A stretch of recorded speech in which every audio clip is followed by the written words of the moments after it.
My name is Warren Kindler. I'm the director, and I've been joining forces here with Mr. Meneses, who's the founder. I'm going to introduce him in a minute, to do exactly that, to help you guys understand, and ladies, what it is that the code allows you to do, so that you can make the tenants and the owners comply to the code and what is allowable and not allowable.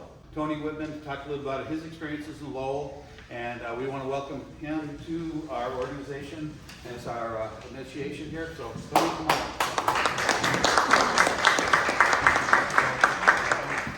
What Lowell actually did is a couple of years ago, they came up with a form, and it basically put together a checklist.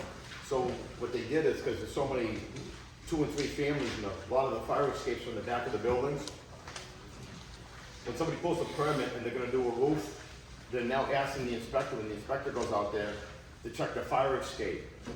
And then if the fire escape isn't up to code, they won't sign off on the permit, and they're actually handing out this form to them and have an architect or an engineer or somebody come out and do an inspection, and then they want a copy of that report. So Lowell's really clamped down a lot, because they got a lot of old buildings there too, a lot of the brick buildings with all the metal fire escapes in the back too.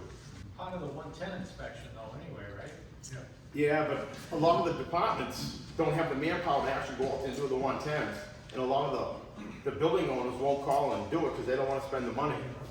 So when somebody's pulling a permit in Lowell and they're doing a roof and the inspector goes out there, they ask them to walk around the building and see if the escapes are there and if up to code. If not, they give them this form and they have them fill it out. They want them to return it. Usually it's like within 30 days or something. They give it to the contractor that's doing the roof? No, they give it to the building owner, whoever's in charge of it. And a lot of times too, they won't mail it out because a lot of times too, they never get a response back. So usually what they're doing is they're basically, I don't know if they can do it legally, they're actually holding up, signing off on the permit for the work that they pulled the permit for to do it. Yeah, I don't think you can hold that permit up signing off on it legally. Yeah, I don't Yeah. think they do that. They've been doing it, I don't know. Until Yeah. they're challenged. Yeah, but there's a big language barrier in Lowell too with all the Cambodians and the Asians. Lowell, being one of the first to put on their document, load testing is one of the requirements, especially on very old structures, 75 to 125 years old. Yeah. They're asking for, there's a document there that talks specifically about load testing and the requirements on that. Lowell was the first and only that really put that into a document. Yeah, there's an old building in Lowell, the old Lowell Sun building, and they actually had the 2 metal fire escapes on the left and right hand side of the building, and it was going to cost them too much money to actually fix it. They actually tore them down and put the 2 means of egress for the fire escape on the inside of the building, which cost them more money in the long run. But they didn't want to be bothered with the escapes, the metal ones on the outside of the building. So, Tony, was it about OSHA's code, and that the 2 means of egress need to be certified before the renovation on the inside of the building begins? And that's not usually done, is it? No. It's usually they try to get the fire escape inspected and certified after the renovations on the inside, and that's backwards according to OSHA, correct? Some of the cities and towns just don't have the manpower, some of the guys out there that go around and look at all the bridges and all the fire escapes and everything. Well, that's why it's set up with a third-party inspector, though, so they don't have to have the manpower, you just have to call for it, right? Yeah, but most of the third-party inspectors are only usually for commercial buildings. They don't do them on residential. And there's an added cost to that, right? Yeah. Cities and towns can't afford that cost. They can't afford the cost. I'm sure like Fitchburg or some of these other places, you guys got all these old fire escapes up in the back and everything too. Probably never even seen them. They're in the back of the buildings. I know in Somerville, they had a problem with a lot of guys falling off the roofs. So Somerville actually hired a building inspector to work Tuesday, Wednesday, Thursday, Friday, and Saturdays. Because a lot of guys were doing work on the weekends with no permits and everything. No.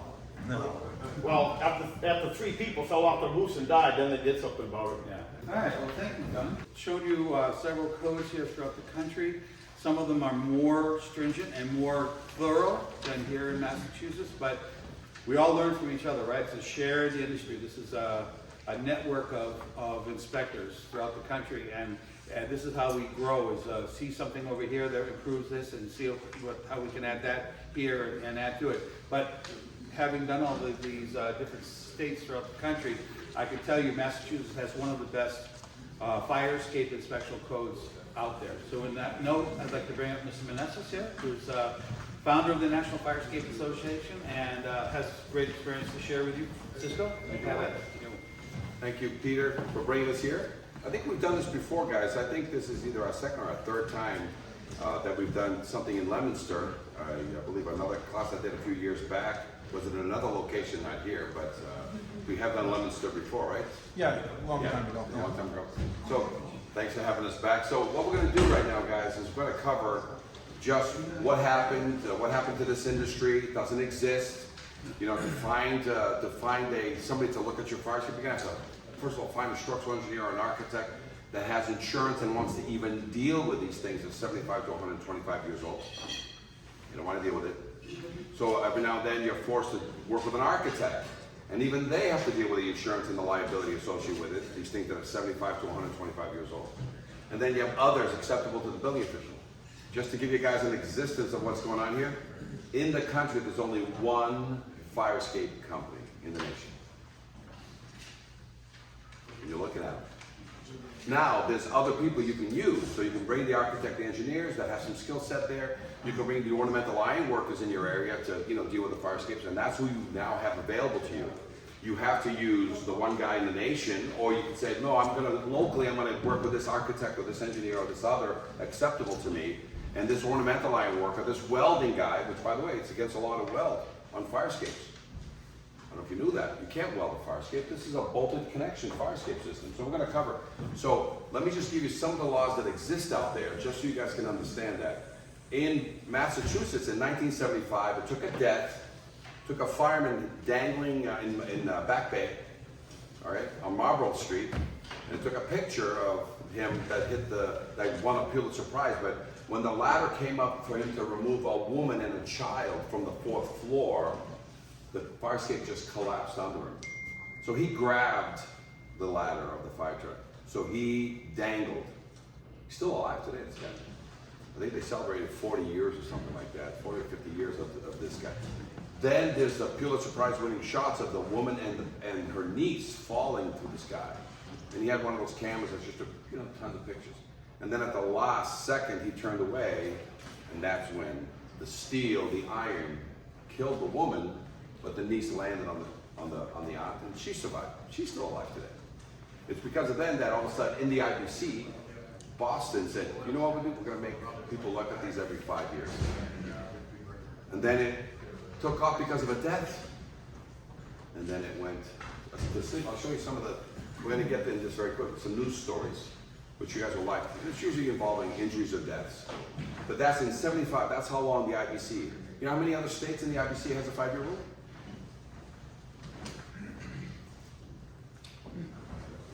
So Boston had the only one where they changed the code in the state only. In New England, nowhere. So you know when finally somebody says, you know what, we got this. It was in 2012. The IFC finally came and says, we got this. We'll take it. We'll do it every 5 years. 2012. Do you know when California finally adopted the 2012? 2022. So right now, every fire escape in California has never been inspected, other than January 1, 2022. Because they took the IFC code, made it a state code, 1032, that's an IFC code, right? And they said, hey, every 5 years, so that's gonna take its time.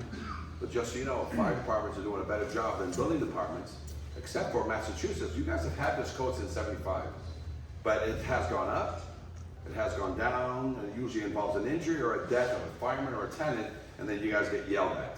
Oh, it's here, it's your job to make sure these fire escapes are inspected. It's not, it's the owner's job to get those things certified, but out of favor. If it ain't broke, don't fix it, is the mentality of a lot of these people that love collecting rent, but they don't want to maintain the only second means of egress. You know, if they were told that if you don't maintain 2 means of egress, you can't collect rent and you can't sell your building. Imagine telling that to a, just so you know, you can't rent this that you keep, that you own, and you can't sell it unless every day of your life you maintain 2 means of egress. So here's some of the laws that are out there, guys. If you want to go a couple pages deep, like I said, the best one to copy, call Lowell and say, can I copy? You don't even have to ask me. Take this thing and we'll give you a free copy of it on Word or a PDF and just put your name on there. So the best code in the nation right now is Oregon. They have one of the best codes because what they did is they said very simply here, if you read, they have the same code as the 1104. Same code as your IBC 1003, right? Same exact code. But then they have an exception here. And the exception is what makes them the number one. It says that if there's an unsafe or imminent hazard, everybody has to be notified immediately. Should that be in the codes? Right?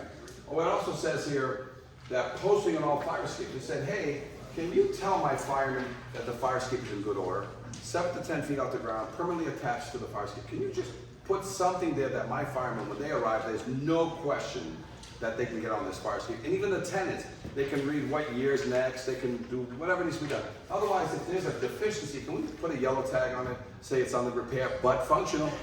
It's under repair but functional. Oh, nobody cares, the landlord's a scumbag, he doesn't want to do anything. Can we put a red tag on there? Can we put the tenants in the hotel for a while we figure this out? So that's that's a nice amendment to a code, right? Let me see what else they did. Posting on fire escapes. It says one of the things that's an actual for the signage, and it says here that the fire escape can be low tested because it's 75 to 125 years old, or what the incentive is, change all the hardware on this, because all this hardware is 75. If it's square or a rivet, it's 75 to 125 years old. What a great code, this guy. No, the exceptions. You guys understand? The exceptions is what made us two paragraphs that have been there for 100 years. The code, the 2 lines for it says the materials and strength and examination has been a code in the IBC for over 100 years. That's all you got. Nobody ever said the exception, and the exception said if you change all these fasteners, verify that there's no internal rust in here by using a document that says so. There's 25 questions on the confidence test that talk about every piece of this fire escape. And they're putting on the line. They're not lying. They said, no, I checked every one of these connections, and I'm willing to sign on this saying there is no rust in any one of these connections. What about the connection into the building? Well, you have a choice. Load test, just the bracket. Or why don't you put another bolt? Keep the original 5/8 or 3/4 through bolt into it, and right next to it, put another bolt. Put a fresh new bolt, a fresh new through bolt, a fresh Hilti epoxy bolt into a masonry building. Guess what? Now there is no load test. They've been saying that in the NFPA since 1927. The authority having jurisdiction shall accept by load test or other evidence of strength. What is other evidence of strength? So that nobody has to load test this thing for the next 15 to 25 years, as long as they keep it painted. What is other evidence of strength? Change every hardware. These 50 to 75-year-old square head bolt or rivets, put a new hex head. And that's what's happening on this fire escape. This fire escape came out of a school for children. Guess who made me change this fire escape out? Was it every year, and this is a school, was it every year fire department that said change this fire escape up? Was it the building department that went to this school and says, hey, this thing looks like crap. This is exactly how I found it that day. No, it wasn't the building department. It was one of the facilities managers. He says, can you take this out of here and give us a new one? Because the children use this every day to go to recess. Every day the children use it. See all this red? What that red is lead paint, guys. And every child that ran his hands over it, and they put their fingers in their mouth. So every fire escape since 1978 or older is filled with lead paint. Lead primer, not the top coat. Lead primer with a lead base. You can't weld these. Where does it say that? Well, the EPA says that if you weld this thing, you're burning lead. And that's a $37,000, $500 fine, right? But, you know, the welding witch doctors are out here fixing fire escapes because it's cheap. So let me just, if you guys just go a couple, and then I'll flip into the slideshow. So you like this examination? It gives you the alternative. So when you guys read this, Oregon has one of the best exceptions. The rest of the code is exactly the same as your code, guys. It's exactly the same. And it says, you can either load test or refurbish your fire escape that is 75 to 125 years old. With new bolts, no load testing is required, okay? So some of these other painters are, you know, the California code that just came into play. And as you can see, everybody has the same 2 paragraphs. Examination and material strength. Everybody has the same thing, right? And we talk about the tags, right? We have various tags. So signage is one of the things that's on the Oregon code there. So if you want to adopt that piece, now this is a bulletin put out by the state of New York. The granddad of all fire escapes is the state of New York. They have more fire escapes than you can shake a stick at, right? You know where the worst fire escapes are in the nation? Philadelphia. You're welcome. The second worst on volume is New York. And why is that? Because here's the rule in New York. If you're 6 stories and above, you must do what's called local law 11. Check the facade, check the parapet wall, check your fire escape, check, and they do this every 5 years. If you happen to be 6 stories and below, you know what you have to do? No.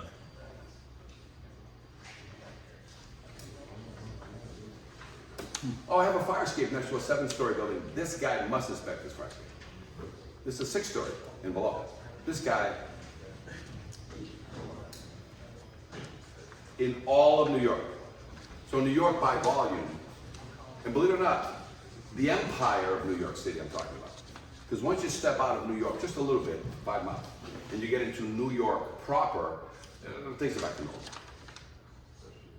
And there are people looking at fire escapes, but fire escape is not sexy right now. It's not sexy, but what they did is they put out a technical bulletin to help with the crazy, right? And it says right here, under industry standards as of 2010, it says no field welding is permitted in the repair of fire escapes. All repairs must be bolted or shop welded. So what's that mean?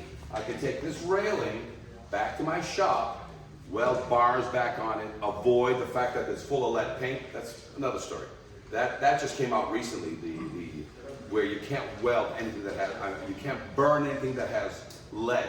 And all fire escapes older than 1978 are presumed to have lead unless you give me a document that says, we've tested it, there is no lead on this fire escape. And you can't weld it anyway, because that's what they finally have to come out to stop the welding witch doctors. Right, so what do we have? We have a bolted fire escape, and what does it need to do when it heats up? It's got a bolt in it. It does this in the summer. It does this in the winter. It does this during earthquakes. It does this no matter what's happening. We recently had an earthquake, right? Okay? Nobody thought we could have earthquakes. We had recently an earthquake that will shake things. But that's why. That's why you can't weld. Have they been welding? Yes. Let me tell you why welding has been predominant. First of all, you guys don't know any better. So you think, I would weld a fire escape, you know what I'm saying? The city officials just stopped by, said, hey, you know, get this fire escape fixed. You know, call your welding guy, because to put it together, you need welded connections, welded treads, welded this, welded that. But you put them together, this tread goes on with 4 bolts. This bracket, this railing can be welded, but then it must go on with 4 bolts. So what happened with this code? The welding witch doctors, the terrible 3s, a 5-story building. The guy just got a violation from a city official. He calls the local welding guy, hey, how much? He goes, oh, $3,000. He goes, just 3,000? Just, you know, haven't touched this thing in 25 years. Yeah, $3,000. Because this day is easy. Drags up some welding machine, no fire watch of any kind, no permit, by the way, no full permit. Shows up, gets on this fire escape, and he starts welding, and he's going to take a day and collect $3,000. And if the city is like a Boston city, he can actually sign off on his own work. Oh, I have a G3 license, I'm called a fire escape mechanic, so I can give you this piece of paper, and the city will accept it. And Boston has allowed welding witch doctors to sign off on their own work for 50+ years. Still today, you can go to Boston, weld a fire escape, collect $3,000, sign the document, give it to the owner, who sends it in with $100 to Boston, and they just receive it, and they go, oh, where's the jacket? They drop it in, they don't check, they don't verify, they don't go out there at all. So for over 50 years, welding witch doctors have gotten away with murder. How do I know that? Because my father, who's 86 years old, still alive today, had a welding witch doctor shop. We changed, most of the time we changed the bolts. But all our friends and family in that small group of 65 to 85-year-old guys, they either retiring or dying, they welded fire escapes. Okay? Because it was easy, $3 grand. You can make $3 grand, $5 grand every day. all day long. Nobody's watching, nobody cares. And as long as that piece of paper arrived at your city and you stuck it in the file, we're good to go, right? So what happens is, let me get another price on it. So he calls an ornamental line worker. And ornamental line workers, they would come out and say, okay, let me take a look at it. Good guys, right? Not welding shop, one truck, welding machine in the back, no insurance, or in some cases, no liability. You know what I'm saying? If they burn a building down, what are you gonna get there, truck? You know what I'm saying? So they would go out and say, listen, I saw more than, there's a few things. You got a lot of rust in some of your connections. I can fix some of these things, and then it also needs a paint job because the first guy said, nobody said anything about the paint. Yeah, it must be structures, how much we kept painted. So the welding was stocked at $3,000. This guy comes in, listen, I know you, I'm in the same city, $13,000, I can do this. Okay? It's like 13 and 3, who do I trust? Let me call the building official. Hey, what's going on? You know, yeah, I'm a little confused. Which one do you want? I got a guy that's 13, he's telling me I gotta do all this extra stuff. And all you told me on this thing is get this thing painted. Because you misled them by saying, just get it painted and get it certified. So getting it painted is easy, anybody can paint it, except for all the lead now, but yeah, you can paint the thing yourself. But what's it mean? The guy said there's some other problems. Well, who'd you have look at it? Well, I had a welding guy look at it, $3 grand. I had an ornamental guy. He goes, no. The code says design professionals look at it first, and then you get it repaired by the welder or by this other guy. Oh, okay. Whew, thank God. Now I have some guidance. Hey, Mr. Engineer, how much an hour? Oh, $300 an hour. What? Yeah. I'm gonna need about 5 hours to inspect your fire escape. What? Yeah, I drive there, I get paid. I be there, I get paid. I leave there, I get paid. I get to my office, I get paid. I make the report out, they get paid. Then he comes back, he says, okay, you've got some issues with your fire escape. You know, the treads need to be all rebolted, some of the railing, some of the grading, and some of the brackets. And then I need a full paint job on it. And then I'll come back and sign off. I'm not gonna guide anybody because you have to pay me extra. So now he's got this little report. And he just sends it out, let me get another bid. Gives it back to the same ornamental ironwork guy, gives it back to the welding guy, and gets another company that knows what they want to do. They come in and say, hey, based on what your engineer says I have to do, so he can sign off on this, $23,000. The ornamental guy comes in and says, hey, now that you want more, it's not 13. If he wants me to do all of this and still paint it, you know, I want 18. Let's just throw a number out there. He says 18 or 19,000 because you're gonna get watched. Then he goes to the welding guy and says, yeah, I don't do any of this. I just weld fire escapes. So it's still $3,000. And by the way, I have a guy that has a rubber stamp. His second name is Whore, so he's a stamp whore. And for $300, he'll sign any of my shit without even going there. How much for that? He wants $1,000 more. So it's not 3 anymore, it's 4,000. So guess what you guys have been getting for 50 years plus. Finally, Boston said, oh, no, not finally. Boston still accepts it this way. But Somerville's and Cambridge and Chelsea's are now demanding that all work done on a fire escape has to have a design professional, others acceptable, sign off on that work. Okay? So sometimes these people still have a stamp for it. And so some of the paperwork. Oh, by the way, to paint the fire escape, I need a permit. No. To change a bolt on a fire escape, do I need a permit? Repair? No. No. To penetrate a wall on an extension on this fire escape, do I need a permit? Maybe. Yeah, the answer is going to be yes. As soon as you penetrate that wall and there's something that needs to be inspected, because the fire escape, 5 stories, has this one extension on it. Do I need a permit? To connect it to the wall? Getting inside the wall, penetrating, do I need to have that inspected? Yeah. So that's the only portion that needs a permit. And so these welding witch doctors have had a free reign for over 50 years, guys, and that's what we're here saying. We know them all. We know who they are. Do you know them all? Do you know what they're doing? So with that, can I weld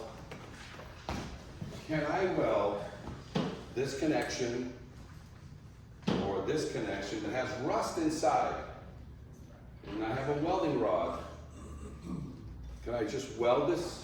Oh, by the way, it's so big, the rust is so big, I'm gonna stick in here either a 1/4 inch rod, 3/8 rod, solid steel, or even a bolt. Sometimes I've seen lag bolts used as the rod. You just stick it in there and you weld this to the bolt, and then the bolt to the other side. But look, the head looks good, the nut looks good, but I have a 1/2 inch of rust in here, guys. You can get rust so much in a connection. This is over 1 inch of rust.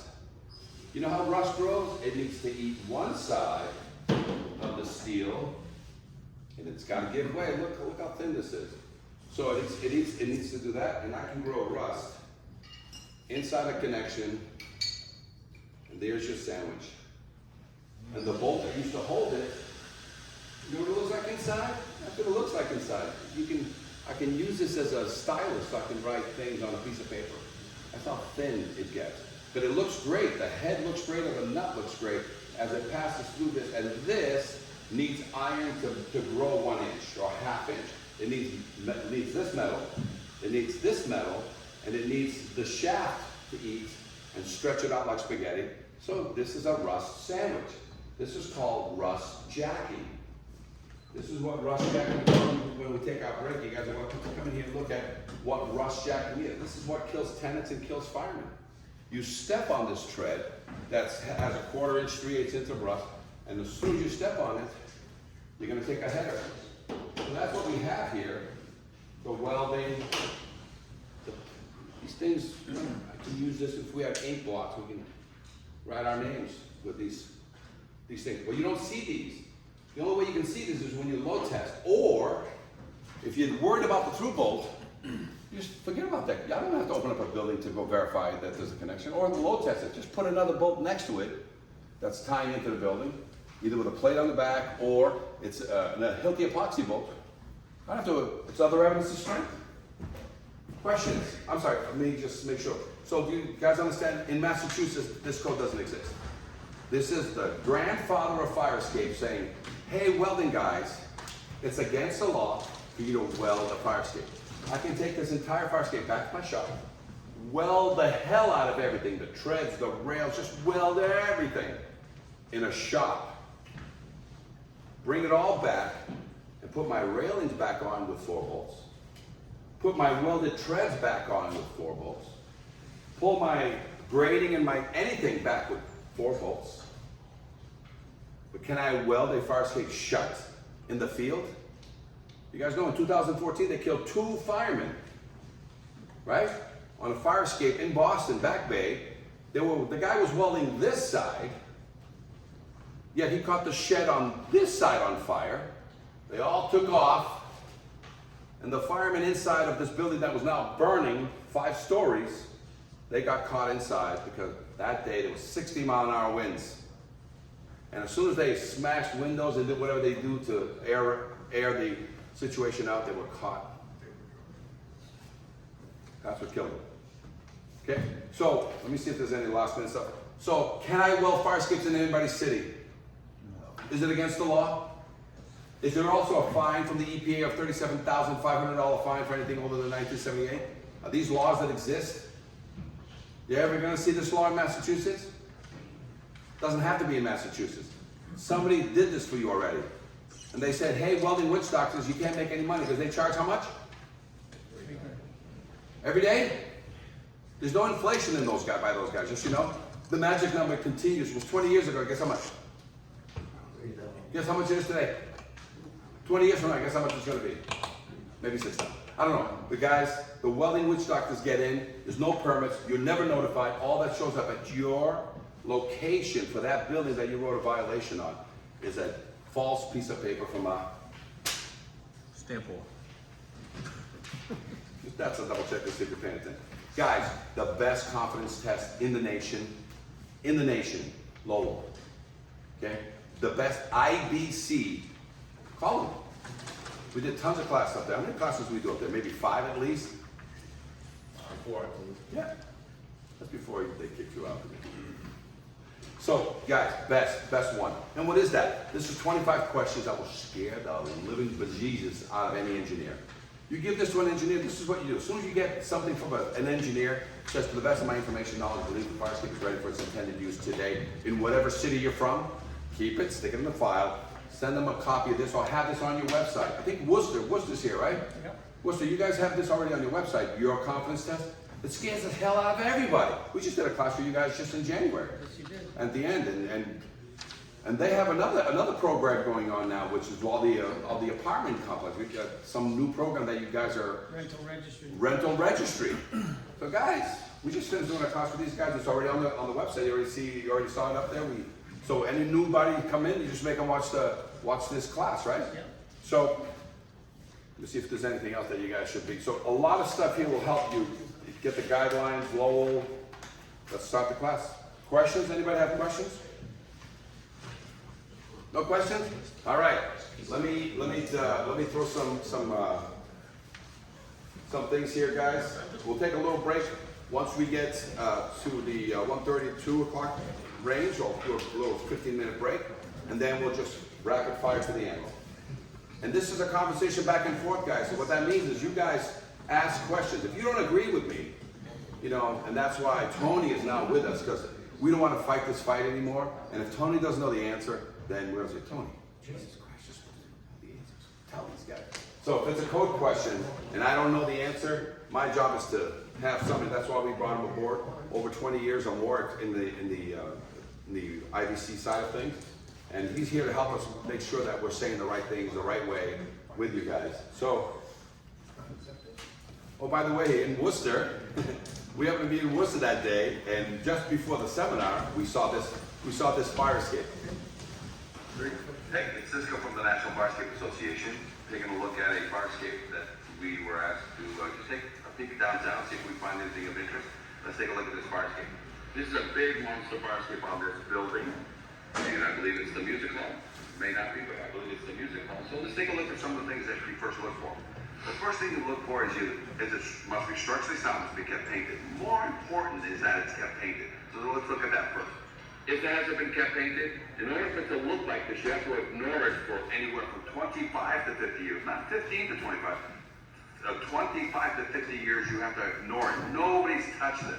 Now, why is that important? Because if you don't keep a connection tight, water gets in, expands the connection, and it V's this way, or V's this way, and the connections fail and things start dropping. So let's take out some of the connection problems. So, can I prove that it's not been painted in 25 to 50 years? The answer is yes. Look at it. Look at all the splotches. She's more brown than she is black.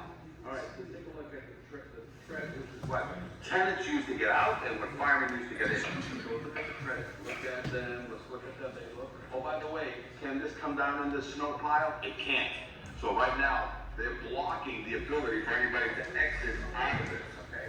Let's take a look from here. She is managed, the weight box is managed correctly. There's an release arm on it. So if you zoom in, she's been damaged, she's been hit. So that's a bent release arm. Let's look at the weight itself. So if you go over here to this side, and you look straight down, and you see that the whole tail of the weight wants to drop to the ground. Okay, so now we're going to go up the stairs, looking at all the treads. What do we see right now? Because you didn't keep it painted, look at that tread right there that's already fallen. Well, you know what? That needs to be emergency repaired today. Why? So that tenants and anybody in this building can get out. But more important, the firemen who are getting in the dark, they're not going to see that tread until you fall through it. So right now, tenants are going to get hurt.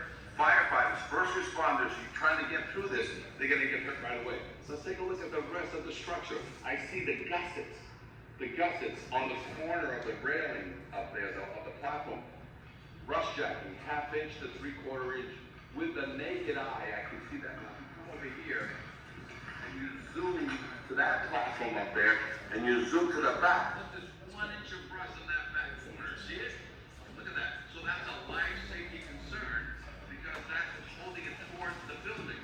All right? I've got cement. Look down here. Look at the cement in that building over there. And how she ties back in. We've got blown up cement connections into the building. So would I pass this fire escape today? Right off the bat, it hasn't been kept painted. It said, I'm going to find problems on this fire escape. Structural. More important, is there any life safety or imminent dangers? We have one right away. So the question to everybody when it comes to fire escape, what do you know? When did you know it? And what are you doing about it? And that's one of the reasons why we're here today, is to have people tell you immediately when there's an issue on a building that could be used as we speak today, and if there are people inside this building, that tread needs to be fixed, and any other tread that potentially could be falling, or any gusset that's gone, or any weight box, or any release arm, it needs to be dealt with ASAP. Cisco, fire escape guy, but here we are at the National Fire Escape Association seminar in Worcester. All right, that's pretty simple, right? We can see that with the naked eye. We're not even walking it. In some cases, some fire escapes are so bad, we never walk it. But from the ground, who knows what to look at these things? Well, you would think that the engineers know what to do, that the architects know what to do. It's a specialized, I might as well be looking at steeples, you know what I'm saying? And until you start knowing exactly what to look for, from the ground, you can already determine whether a fire escape has been maintained or not maintained. And these questions, guys, by the way, Lowell, these are our questions that I developed over 20 years ago, and from all the classes. So they didn't create these questions, we created these questions. They just modified the questions to add even more. It was Chris McWhite, I think, that helped put this whole thing together. But again, these questions have been around. And what these are liability questions. It's a yes-no question. Is all the rust out of the treads? Is all the rust out of the brackets? Is all the rust out of the railings? Every component is asked, is questioned here. So as soon as an engineer signs this document, not his own, because he has it up, he gives you a parachute. You know what it says on his parachute? To the best of my information, knowledge, and belief, this fire escape is ready or is in conformity with a mass building code, which is a Boston document. That's all they say. That's all they say in Boston. You know that certificate that they want? If you go to the state website, it says that, to the best of my information, knowledge, and belief, it's the one line. This fire escape is in conformity with the mass building code. Nothing but an opinion. This, if you signed this and you didn't walk the fire escape, you're lying. This is a document that says I've checked every connection, but I charged this client for it. And I'm telling you, there's no rust in any of the connections. That's what these questions are all asked. Yes, question? Just a question for Worcester and Lowell. Have a lot of people refused to sign that form as far as engineers or architects? I don't know. Let's ask them. Worcester, if you could please. I don't know. Any questions? Say again? Have a lot of engineers and architects refused to sign the checklist form that he's showing? We get some we don't get them, and we just keep pushing until we get compliance. It's nothing but a document. Now, how can you refuse? Right?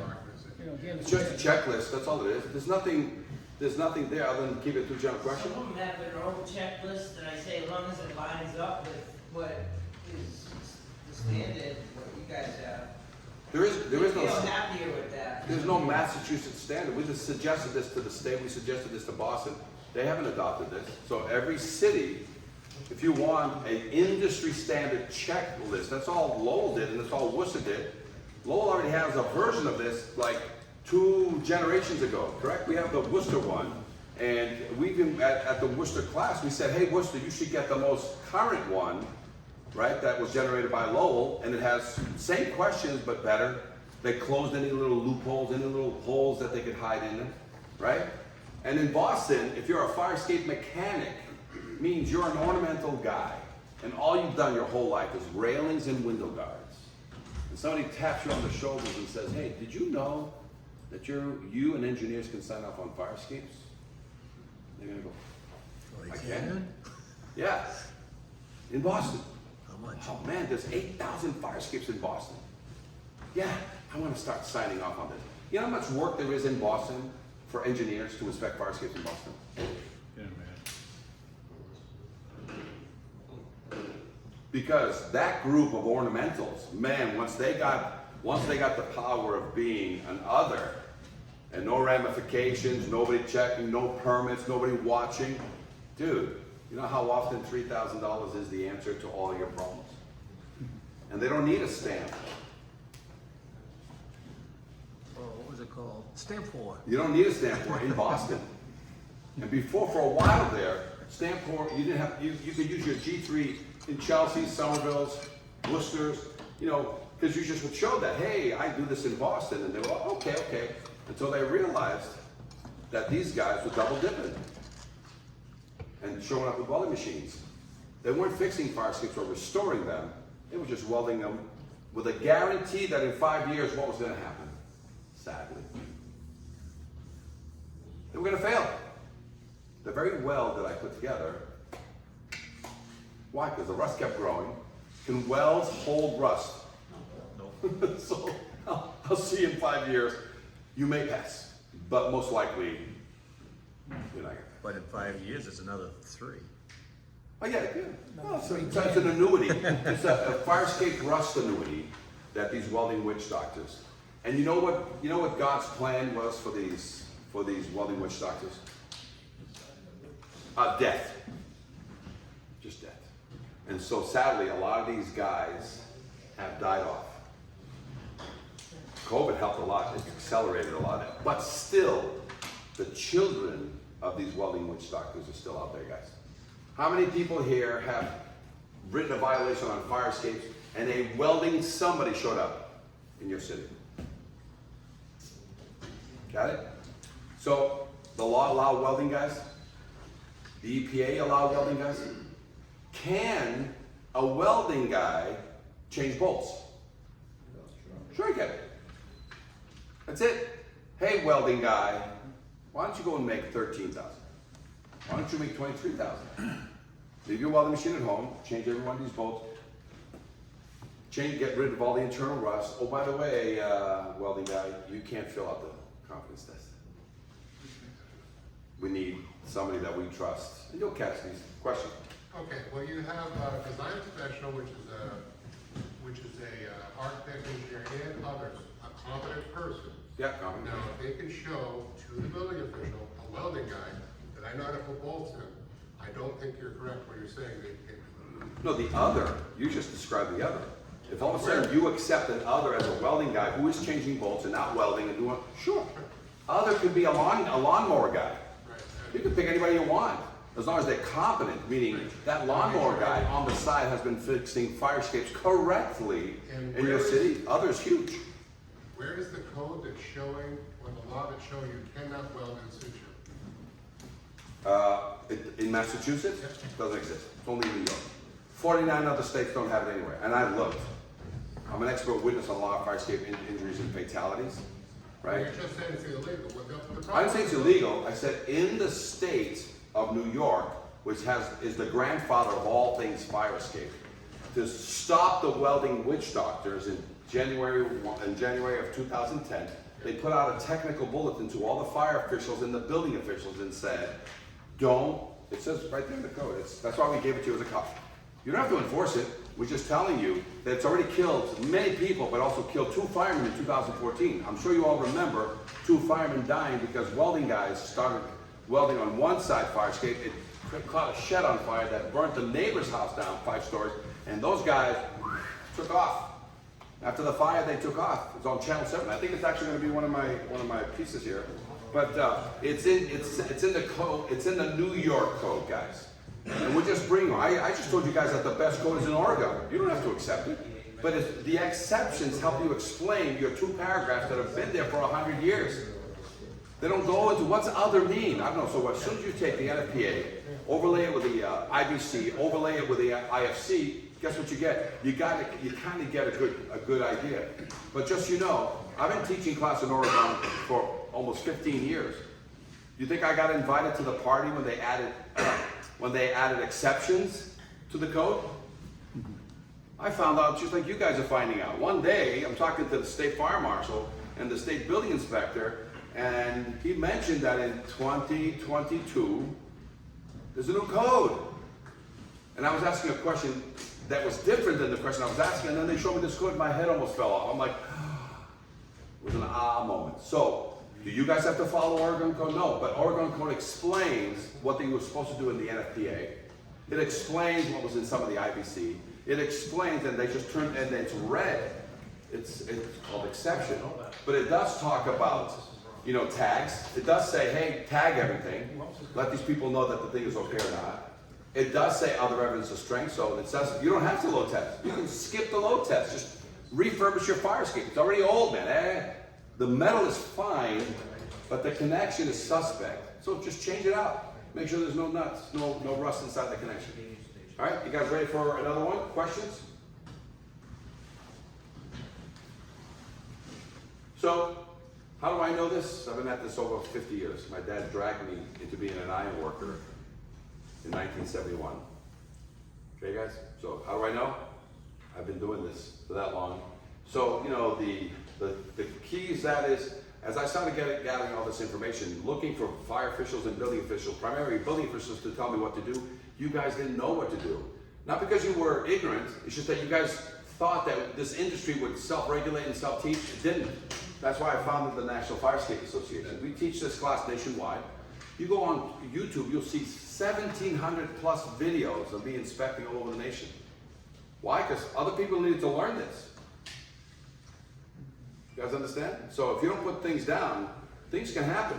Like 3 years ago, I had a liver transplant, and they were gonna be out of the, by the way, I don't drink or smoke, but it didn't mean that I didn't need a liver transplant, and I almost didn't come back to teach a seminar. So this information is now sitting forever on YouTube. So go and look at it on YouTube. This is the classes we did all over, from Portland to DC to Boston, Maine to Florida, Chicago to Texas, from Seattle to San Diego. And by the way, how much are we charging you today to do this? Nothing? Pizza. And we teach this for free, right? Because of fire escape awareness, there is no fire escape industry. It fell out of favor. These buildings were not supposed to be up, guys. All these buildings were supposed to be done. We're supposed to be in George Jetson mode. Everything in the sky, we're flying around in air cars and stuff like that. But somebody forgot that during that time we invented bubble gum, duct tape. What else how else were we keeping these buildings together? Zip ties. Zip ties, caulking, baling wire. And sadly, the fire escapes fell out of favor. If it ain't broke, don't fix it. And here's the title for your fire escapes: wood or steel. It's the bastard child of egress. Out of sight, out of mind. And it's the last things you guys ever think about when you're going in the front of that building, is whether the secondary means of egress, if it's outside, is in good condition or not. It's not sexy. Okay? So let's talk about, this is the picture that happened in Boston that made you put the 5-year rule in Massachusetts only. No other IBC state put this in. It took this guy who grabbed the ladder, she fell with her niece, with all that iron chasing her. She died that day. That won a Pulitzer Prize. Was a Herald reporter taking pictures that day. In Back Bay. All right? Boston Globe just did an article 2 years ago, right? And Mayor Wu woke up a week before our NBCIA class that we taught. You know how often I get a building official at the NBCIA meeting? On average, I've taught maybe 4 or 5 times now already. You know how many Boston building officials showed up? Usually show up. You know how many showed up that day? All of them. Because Mayor Wu got a call from this article, and it said, so don't feel bad about your little city or your little town. She said in this article that out of the 9,000 known fire escapes in the city of Boston, only 3,000 have a certificate on file with the inspection services. Anybody know who the other 6,000 is? Neither did she. Neither did the building inspectors. Neither did inspection services. Because it's the bastard child of egress. So, are you guys on top of every fire escape, wood or steel? Can you guys make it? You need to add it to your checklist. And that is, if you're buying a building, you must buy it with a certified fire escape. You're selling the building, you must sell it with a certified fire escape. You're renting the building, you must rent it with a certified fire escape. Anytime there's a permit pulled, you can't close that permit. That's what Boston did. You can't close that permit until you get you have an affidavit with it, indicating that you have 2 legal means of egress. So whether you get that at the beginning of a permit process, what are you doing on that building? A roof, a window, doesn't matter. I need a copy of your certification Or it's at the end. You want to put it at the end? They're all ready. They're ready to close. They're ready to. Where's my signature? Says, where's my copy? You're not ordering an inspection. You're asking for a copy of something that's already done, or not. And you won't close that permit until such time. Or you can say, I'll sign this permit, but let me give you a fresh violation to go with it, saying that I closed your permit without a certification. And now you got 30 days. Guys, I did this, and it was my evil twin brother that actually did this interview with Hank Philippi Ryan. The smoke, the flames, and the frightened faces. All the firefighter's line of duty. But Chief William Hitchcock remembers the night it wasn't the fire that almost stopped him, but the fire escape that broke underneath him. The Rambo just came away from the building. And our investigation found across Massachusetts more unsafe fire escapes. Rusty, deteriorating, crumbling, broken. And what state officials didn't know, the system they set up to keep fire escapes safe is also falling apart. The potential ramifications are disastrous. So let's look at this one. This expert ironworker is licensed to build, maintain, and inspect fire escapes. So then over here, for months, we examined dozens of them with alarming results. Looking at this today, would this pass inspection? No. In dormitories, at theaters, at homes, and apartment buildings. Rust is actually eating away the metal of the fire escape. Right. And the bottom line? It'll get weak and then eventually it'll fall. This one has rotted connections. This one, missing bolts, twisted metal. Would the stairs come down? No, never come down. This one, a broken tread. So how dangerous is it for the people inside this building? This fire escape is definitely going to put somebody either in the hospital or it's going to put somebody in the cemetery. Fire escapes are so critical. The state building code requires they be certified for structural adequacy and safety every 5 years. But our investigation found that safeguard is simply being ignored. Here's proof.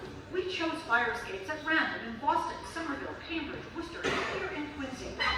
We checked building department files, but there's no fire escape certification. To see if building owners had submitted their mandatory inspection reports. There's no certification in this one yet. Bottom line, not one we checked in Quincy had been certified as safe. And the director of inspectional services admitted because of staffing shortages, the city has no idea how many other fire escape owners are breaking the rules. And as a result, do you know how many fire escapes in your city are safe? Or not? Well, I don't know. In Worcester, not one we checked was certified. In Somerville, No. 4 more fire escapes. Default effects? Yeah. Not one up-to-date certification. And again, no system for keeping track. How can they get away with it? I guess the shortest answer of all is because we don't have the resources to sit here and follow up on these things. If structural deficiencies are reported, local building inspectors can actually evacuate residents until repairs are made. Would you talk to us on camera about this? No? But when we surveyed 24 more communities, most admitted they had no idea how many fire escapes were certified. In Taunton, inspectors told us they haven't seen a certification in 25 years. Northampton officials said, it's a cold day in hell when that happens. Not one of our test buildings was certified, and the official in charge would not come out to discuss it.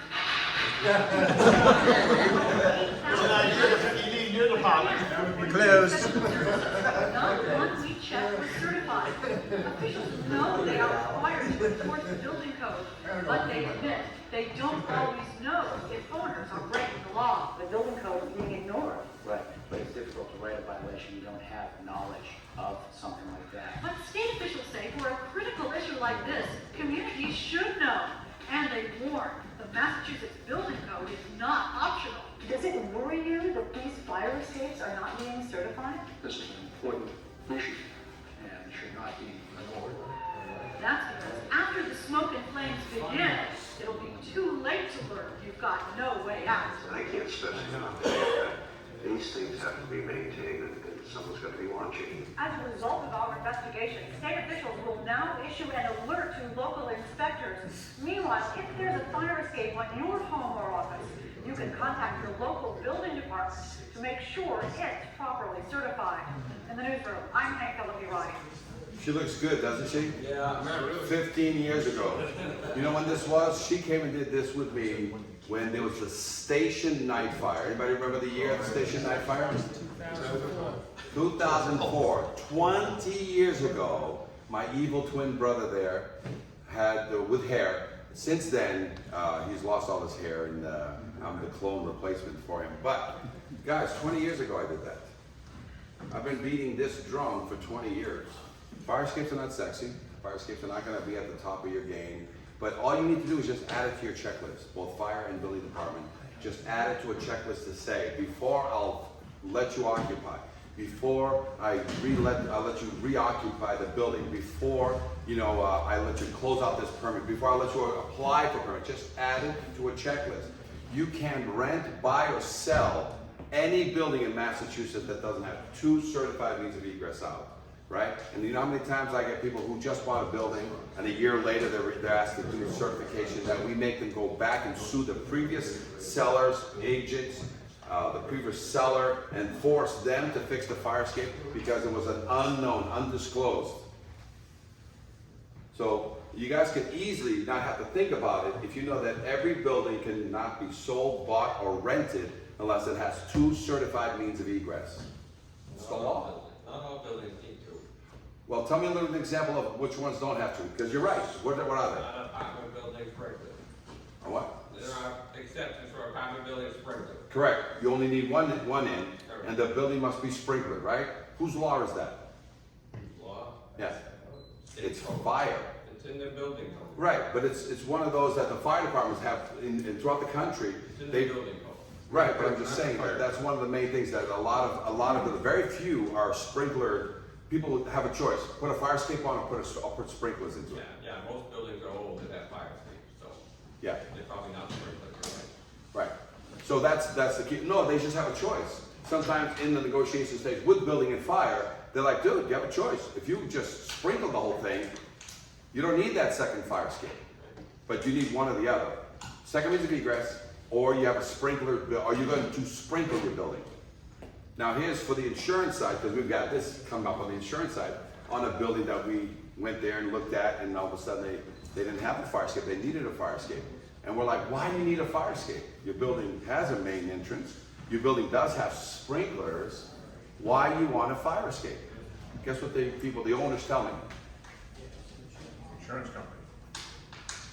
Why don't they, the insurance company, put more teeth into what this whole thing is doing? Because they waffle back and forth. I had a young lady today call me and say, I have to redo my stairs because my insurance company says they're not to code.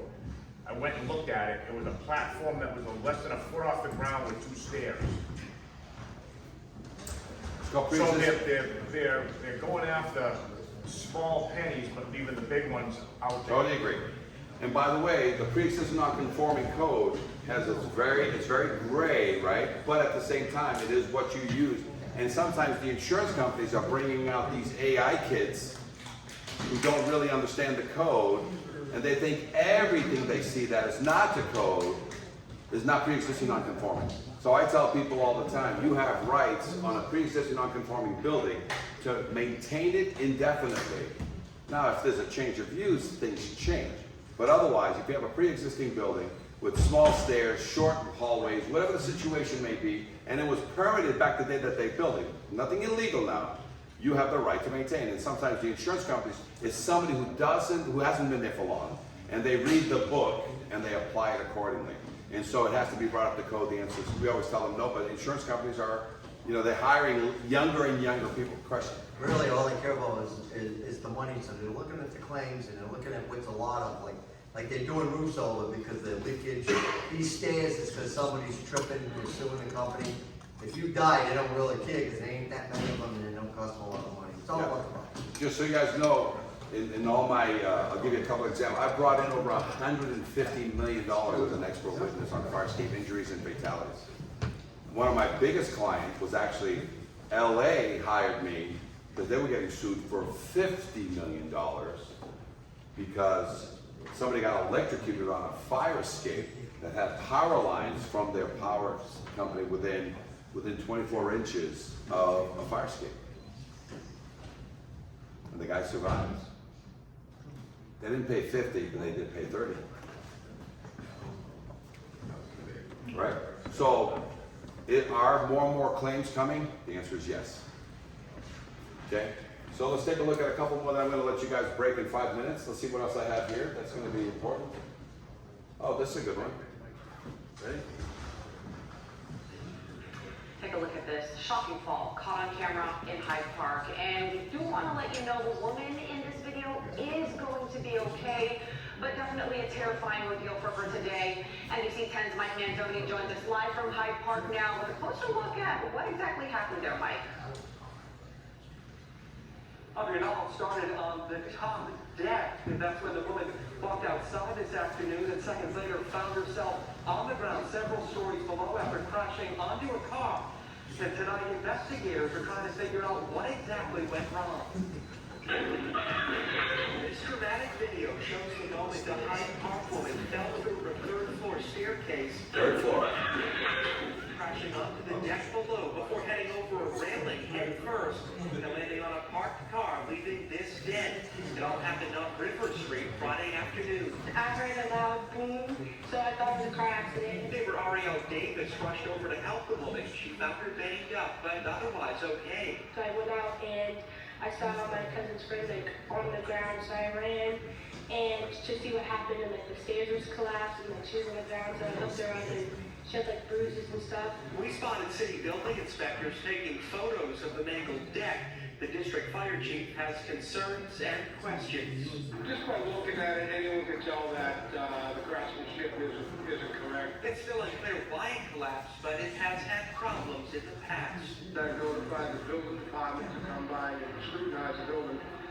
And it's been reported to us that there's a history of negligence in this building. Davis is just glad someone parked in the driveway before the accident. She fears what might have happened if it were empty. If the car wasn't there, for sure, she would have probably broken her neck or something, so the car saved her. And that woman is in the hospital tonight. Neighbors who helped her out say other than some bruises, cuts, and ripped clothes, she appeared to be okay. For now, we're live in Hyde Park. Mike Manzoni, NBC. So a couple of ones on this one. Brownstone Insurance now is checking Boston Boston Building Department, their files, looking for affidavits now. So the insurance companies are now doing the job to make sure that anybody they're insuring in all of Boston, Brownstone Insurance, has a certificate on file. Otherwise, they won't renew their insurance because of things like this, right? Now let's take a look at this poor woman. What happened to her? They said, oh, the construction of the deck didn't look right. Wrong. It's all nailed. And what happens when you have freeze and thaw and the nails are exposed and there's that little shifting of separation, water gets in there. And so what happened was the staircase, the top stringer, just let go. And she doesn't even live there. She was a friend. She came from the 5th floor, because this is a pretty tall building. She came from 4th and 5th floor, came down, and by the time she hit this floor, the 3rd floor, the stairs just let go. So, okay, that can happen, you know, because it's wood construction, you know, weeping and whatever is the nails, the rot. But then when she fell against something that was supposed to keep her in the structure, the railing. And she just went right through the railing. So I went there, took all kinds of photographs of this project the day after. I had you can't imagine how much rust there was on this, right? And so with this railing that was supposed to have 200 pounds of force stopping people from going through it, it just let it go on by. She went down and she landed on a chain link fence. She bent the chain link fence. She whacked her skull on the fender and bent it where there was a bend. You know, the fender has a bend. She bent the bend with her head. The amount of force, and she survived. But this could have been tenants in your city, firemen in your city, because what happens is all exterior, this is your code, all exterior, steel or wooden stairways, balconies, bridges, and fire escapes. So all second means of egress is steel, wood, or cement hybrids out there, guys, must be inspected. And there's a gray area. Do you know the entrance stairway that goes into your building, the little side stoop that sticks out? Is that all exterior? To me it is, but every now and then, the building official is making us do just the rear stairs, just the primary means of egress, and everything else falls into what we call the envelope. Because a lot of times you guys come in the front stairs, and if there's a problem on the front stairs, you guys let the owner know that there's a problem in the front stairs. So we kind of put that into the envelope. Okay? All right, guys.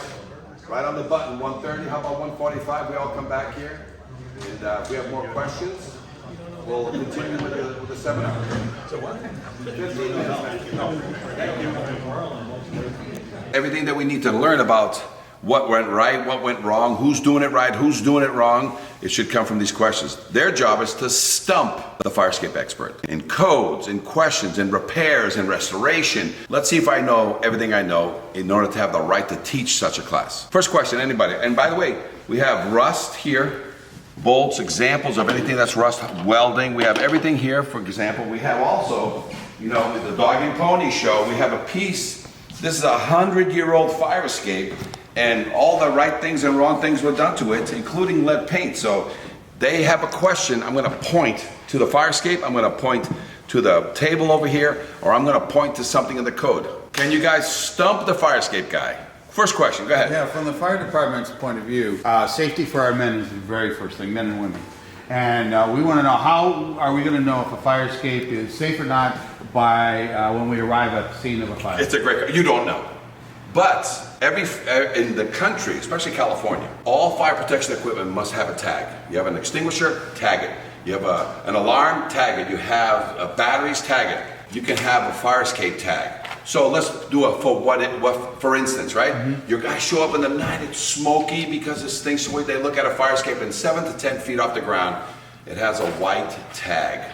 And guess what it says? And it's white, so they already know this is an identifying mark. Mm-hmm. Does everybody do this in the country? No, only a few states have tagged them. So white means the fire escape is all right. Yellow means that the fire escape is under repair and it's all right to get on it.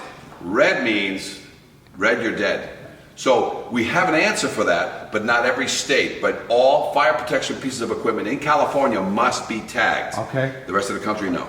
Great answer, but I have a follow-up question.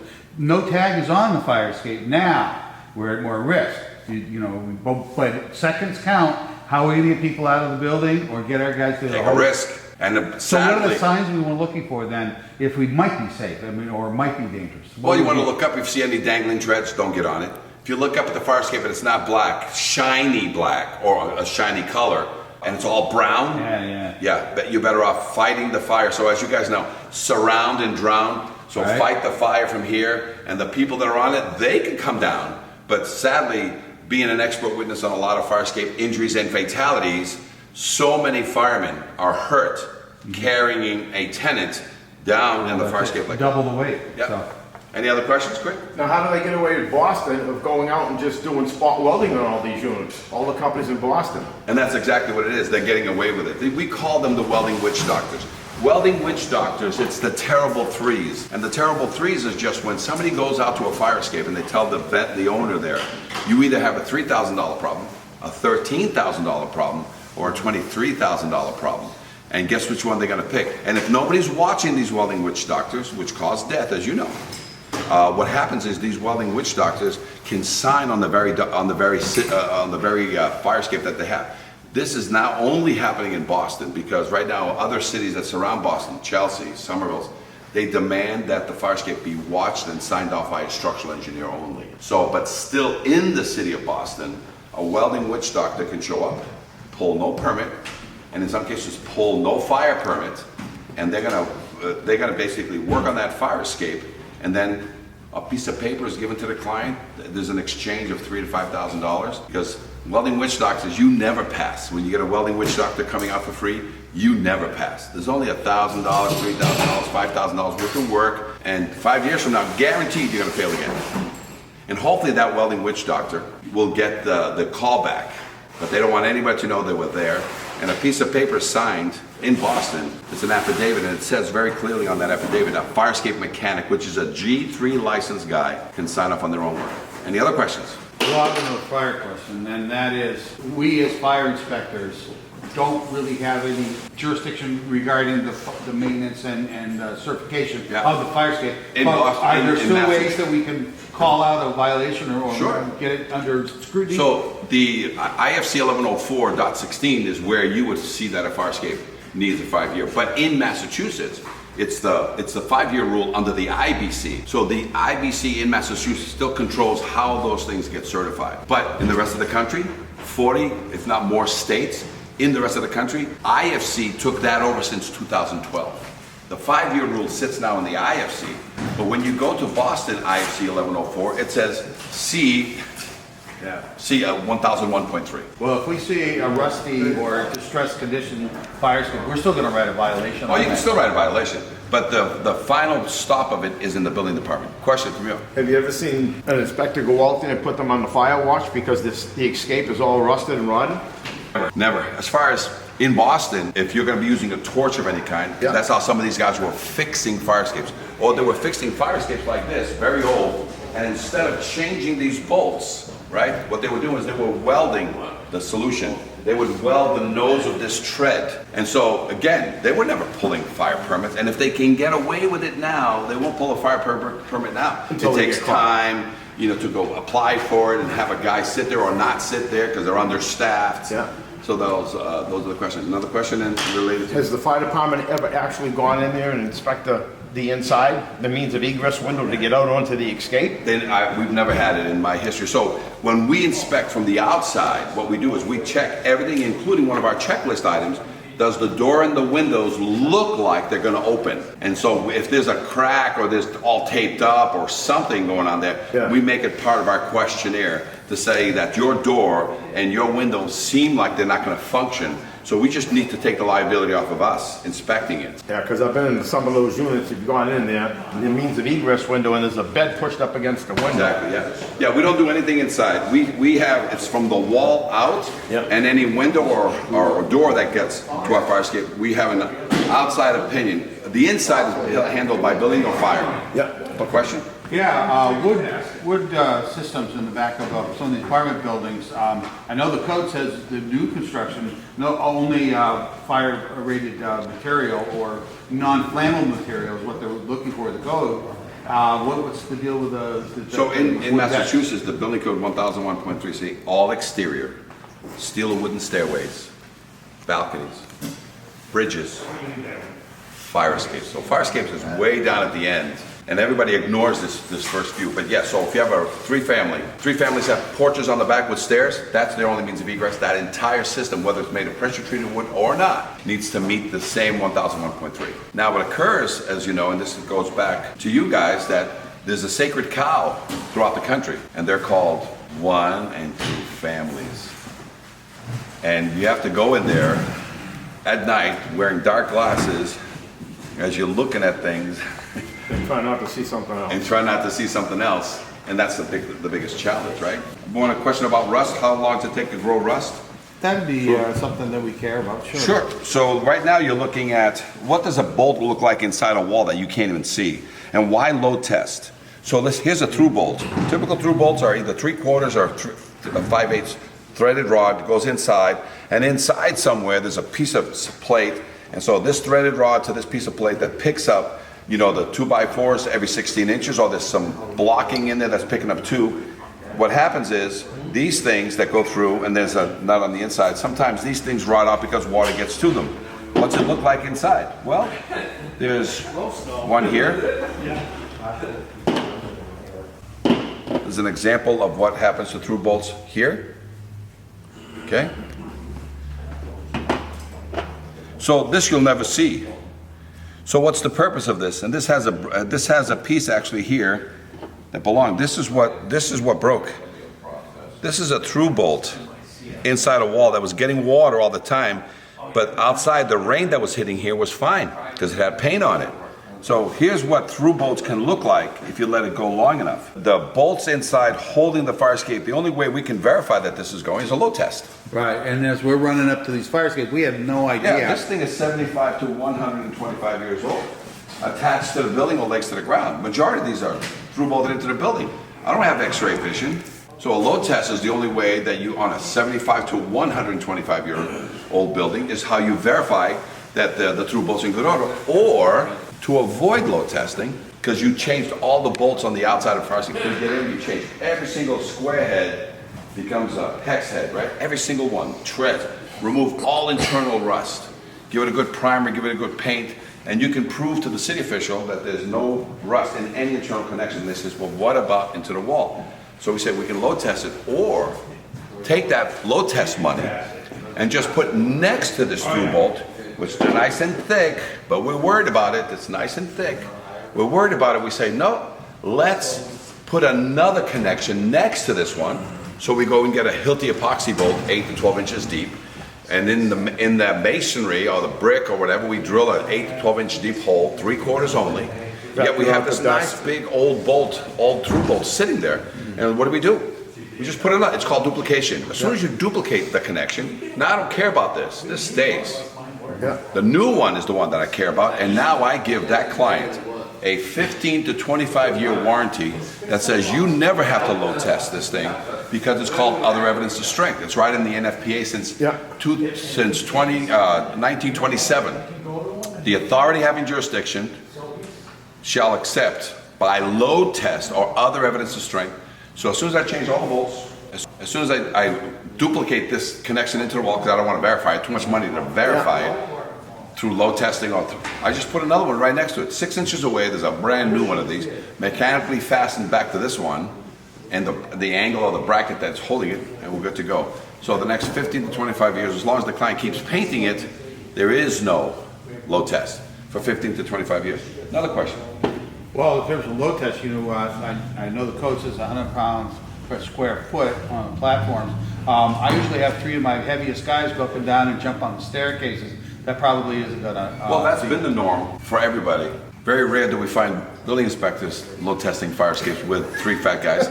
But yes, but that's the cause of many of the expert witness cases that I've been on, is where firemen only are the ones that are falling through these treads. Right. The fire escape is pulling away, and the injuries and deaths primarily have become from tenants who use the fire escape because it's not certified, or from firemen using the fire escape to ingress into the thing, and they got hurt or injured or killed. And sometimes it's both. Sometimes we have both a fire guy and a tenant. You know who's never gets hurt? Building inspectors. No, building inspectors. Sometimes you guys don't get hurt, but it's actually the owner of the building. He's never hurt on his fire escape. Yeah. There's no record of any injury or death of the owner of a building, it catching him by surprise and killing him. So one of the solutions to that, just so you know, we try to tell people to start paying their rent outside the window of the fire escape. So just put your envelope on the outside of your window, call your landlord and say, hey, I got my rent, just come up the fire escape and get it. And if I see an agent coming up, if I see anybody else besides you coming up, I'm gonna pull it back. I'll put it on the inside of the window so you have to at least knock so I can give it to you. So that's the only solution to get the owner's liability and put some skin in the game. Question? So the follow-up on that one is that, as we all know, the system is for people getting out of the building in emergency to grade. Right. Now we've got these ladders that are not down to grade, and the firemen are trying to get up. They got to bring in their own ladders, get on our own ladders, and get up on these platforms and get up there. But what about these ladders that are incomplete? Right. So the code says that it's pre-existing non-conforming. You're familiar with that, right? And we get that all the time. There's a code that read back in the day when fire escapes were being built. Correct me if I'm wrong. And it says you can have a full fire escape system because no more ladders are allowed. So if you have one, you get to keep it forever as long as you have the same building, unless you change the use in the building. Then it could trigger a new staircase to grade. But so the ladders could be, this is what the code says. You can stop at 9 feet and then complete that ladder to grade using a drop ladder, using a fold out ladder. That was the code. Everybody read that, stopped at 9 feet, and that's what we get. 6 to 9 feet is the average.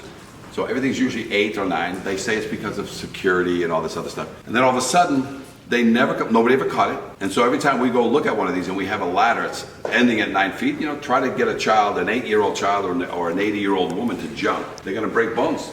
And so that's been the thing. So every now and then we put it back on the building official. It's one of our check boxes that says, hey, is there anything you have to discuss with the AHJ? And the answer is yes. We have a ladder here that is 9 feet. It must be complete to grade so you can get to a public way. and jumping on your head or on your feet or on your body, because it depends on what you can do coming down this ladder. But the ladder's gonna stay. I think they had that problem in Lowell, it was the old Lowell Sun building.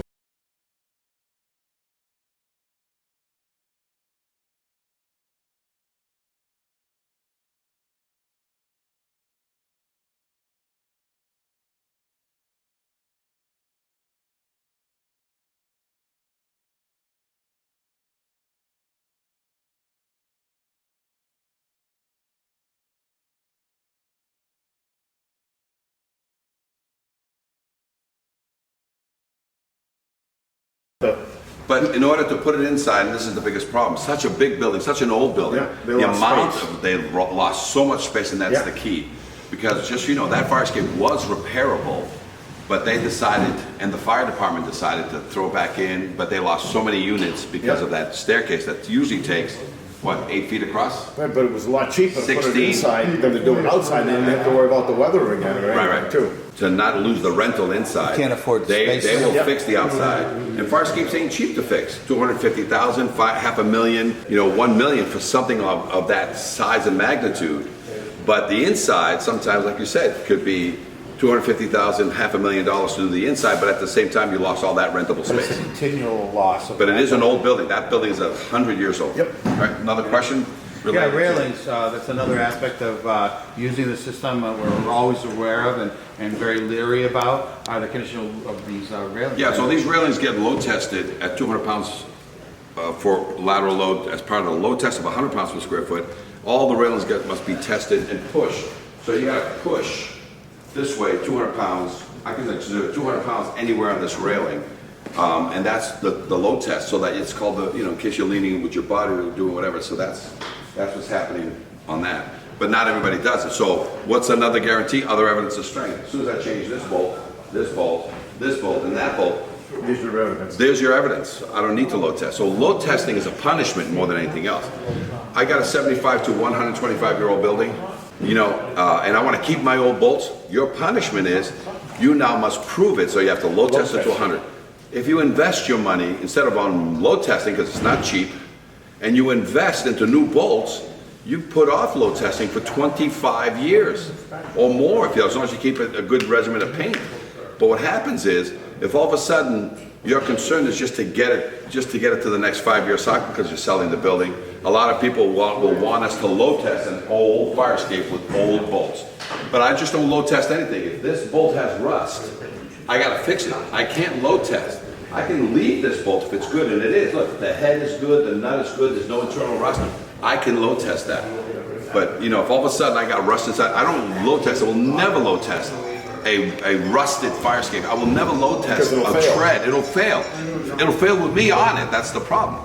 So that's why we do a pre-load test evaluation. So every fire escape before it gets load tested must have a pre-load test evaluation to determine if it's safe to load test, or fix these specific things first, and then I can load test it afterwards. All right, next question. Regarding internal rust, you want to see a little bit about internal rust?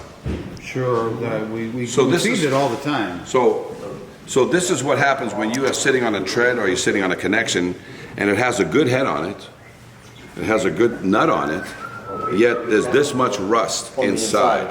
On the inside. So how can this shaft still be good? It's not good. This is rust. This rust is what welds it together and still holds it there until one day a fireman steps on it, or a tenant steps on it, or even sometimes puts the pressure on it. as soon as you break put, it. as soon as you put enough pressure on it, these things will go. So what you have in a lot of connections, this is how you're going to see it. See this V connection here? We call them V top or V bottom, right? So here's my good nut. Here's my good head. I got a lot of rust on this side. I got no rust on this side. And that's because rust has only 3 ways to grow.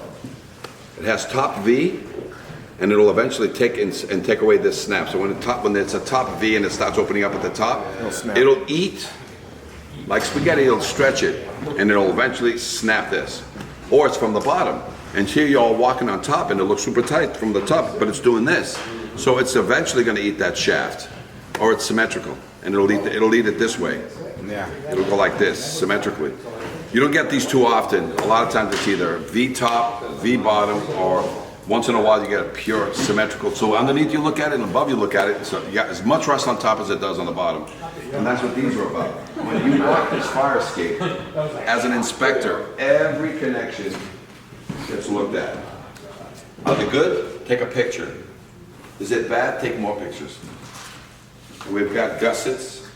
So imagine, you know, a 5-story building, you repeat the inspection process 5 times going up. Because you're looking at the same, once you've looked at 25 connections on the first floor, there's 25 connections on the second floor, 25 connections on the next floor, and 25 connections on the next floor. You got 100 photographs. You got less photographs if everything's tight and she's ready for load test. You got more photographs if all of a sudden something is the most common problem with this fire escape, and a lot of times it's treads. Treads are the most common problem on a fire escape, and those are the ones that hurt the tenants who live there, in and out, or firemen saving the tenants in and out. All right. So guys, thank you very much for this quick questionnaire that you guys have here. Do you have any other last-minute questions for me? I'm good. No, the counterbalance ladder would be another one to talk about, just in terms of the cable. We see some, they try to use them and they don't come down. Right, and here's the reason. I'll end it on that. This is a cable that belongs on a very heavy cantilever, and it goes to a weight box. And so this goes up on a loop, and it comes out on this heavy box. So your weight has to be controlled so it doesn't drop on somebody's head. If it ever snapped, it just drops in the box. Now the cantilever just drops to the ground. There's nothing you can do to stop a cantilever that no longer has a counterweight. And so this is what happens when you let cables rot out. And if you don't keep an eye on these things, what happens is you're going to get somebody down below walking, because a lot of cantilevers are over sidewalks. Right. And somebody's either going to get bonked on the head. Yeah, and so is the weight box. And so is the weight box. So that's the cantilever question. Thank you guys very much for helping me with some questions. National Fire Escape Association training. Ugly word. Everybody, if I can have your attention, please. The ugly word. The ugly word of the day is load testing. How many people in this whole entire room, plus the others that are coming back, already took off? They already took off. How many people have ever actually seen a load test in your city? Raise your hand. What? It's in the code. I know what it Shall is. be examined and or tested.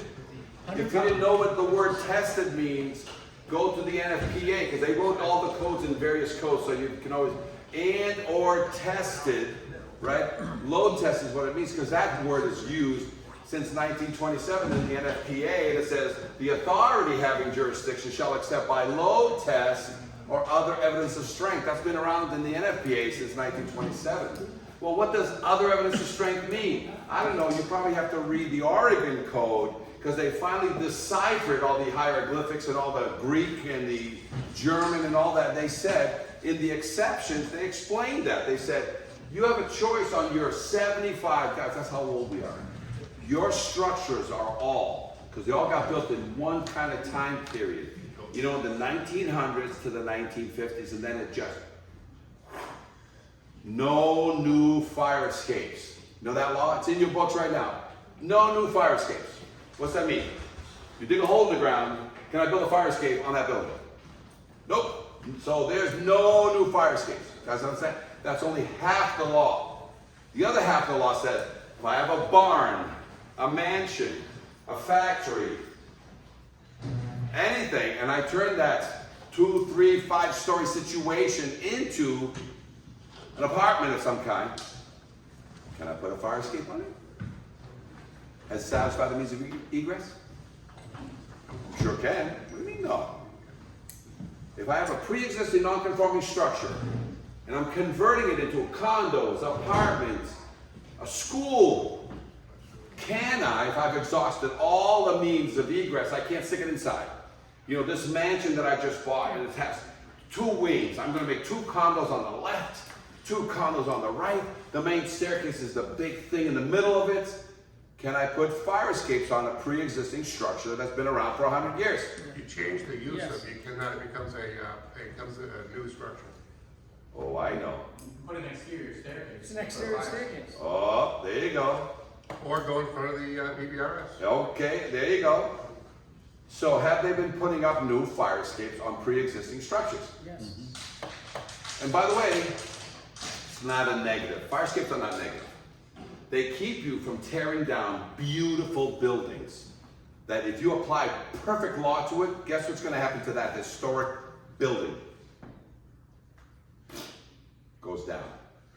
But fire escapes have saved many a structure, whether it's a fire escape or whether it's an exterior stair, and building departments and fire departments and the historical community have said, thank God it got saved.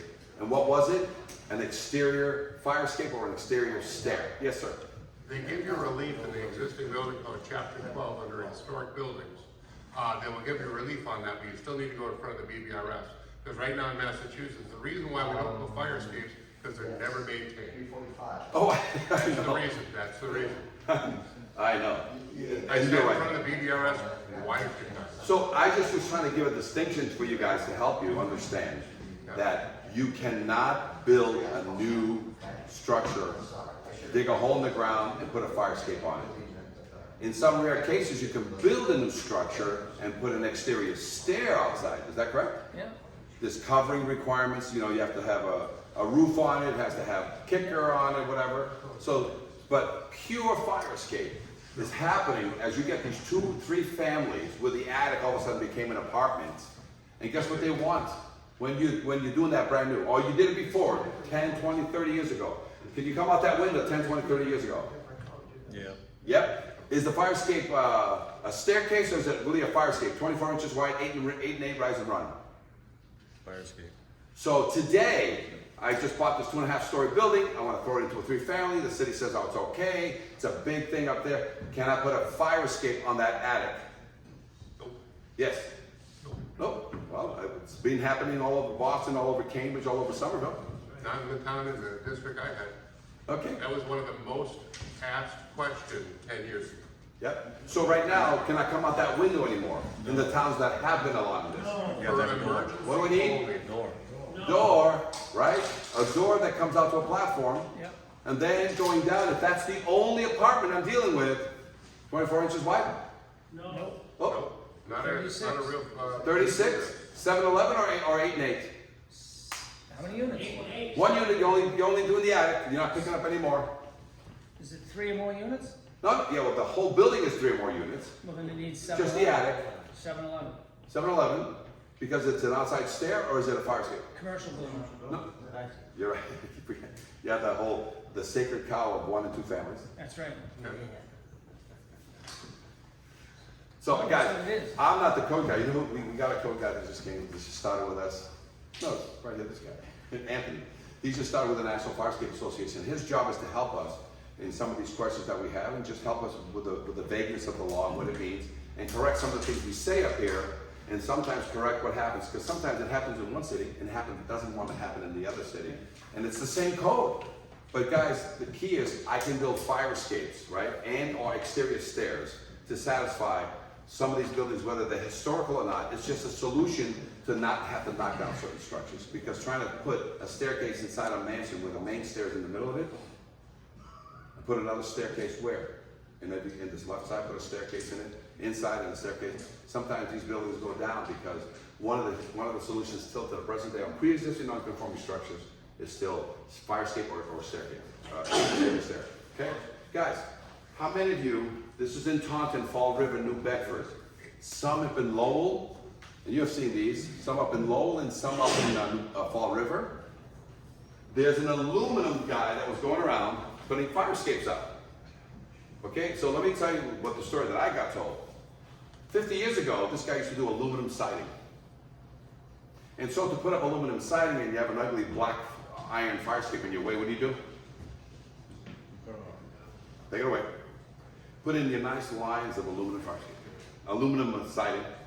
No aluminum siding today, guys, but 50 years ago. Then what do you put back? You put back an aluminum fire escape. With permit or without permit 50 years ago? Without. Following the rules of railing heights and stuff like that or not? Not. Minimum thickness of all the materials ever built in the United States of any fire escape is 1/4 inch thick. Why? Why 1/4 inch thick in every direction? Why do you make me do fire rated things that have to be a minimum thickness of 1.5 inches? Why? Burn through. Yep, so for fire escapes out of iron, people don't paint them, people don't maintain them. So what happens, if you can eat through a 1/4 inch of something, it'll give you 75 years, maybe 100, right? So let me tell you the thicknesses of these aluminum fire escapes, thousands of them, and maybe some of them made it into your city.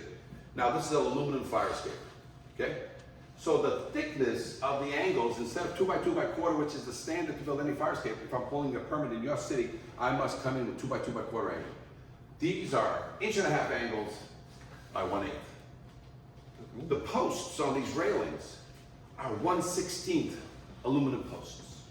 And instead of them tying in with bolts to a frame of some kind, they're tied into the grating. Oh, the grating is only 1/8 thick. 1 inch by 8, and they're 2 inches wide. Instead of the 1 inch grating that you see today. Right? Oh, the ladders that I'm on, the tubes are also 1/16 thick.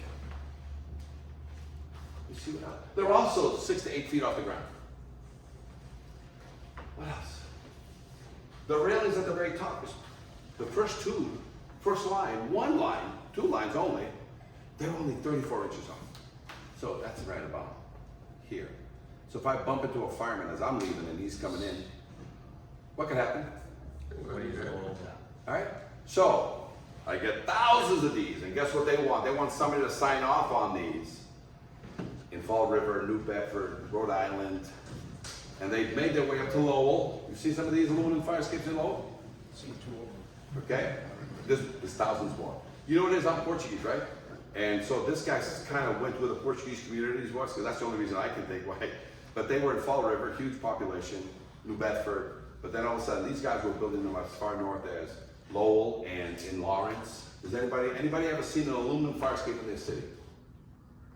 And one of the other things that this guy does, every screw, every bolt on this is 1/8, and some of it not stainless steel. Because it does aluminum and steel married together? Gotta be stainless, right? So a lot of these are brown. He lag bolted it into the building. You guys got all kinds of iron in front of you for you guys to play around with and start touching so you can understand what rust looks like. And so he lag bolted into the building using 3/16 slag screws. Well, they go 3 of them though. They go in easier.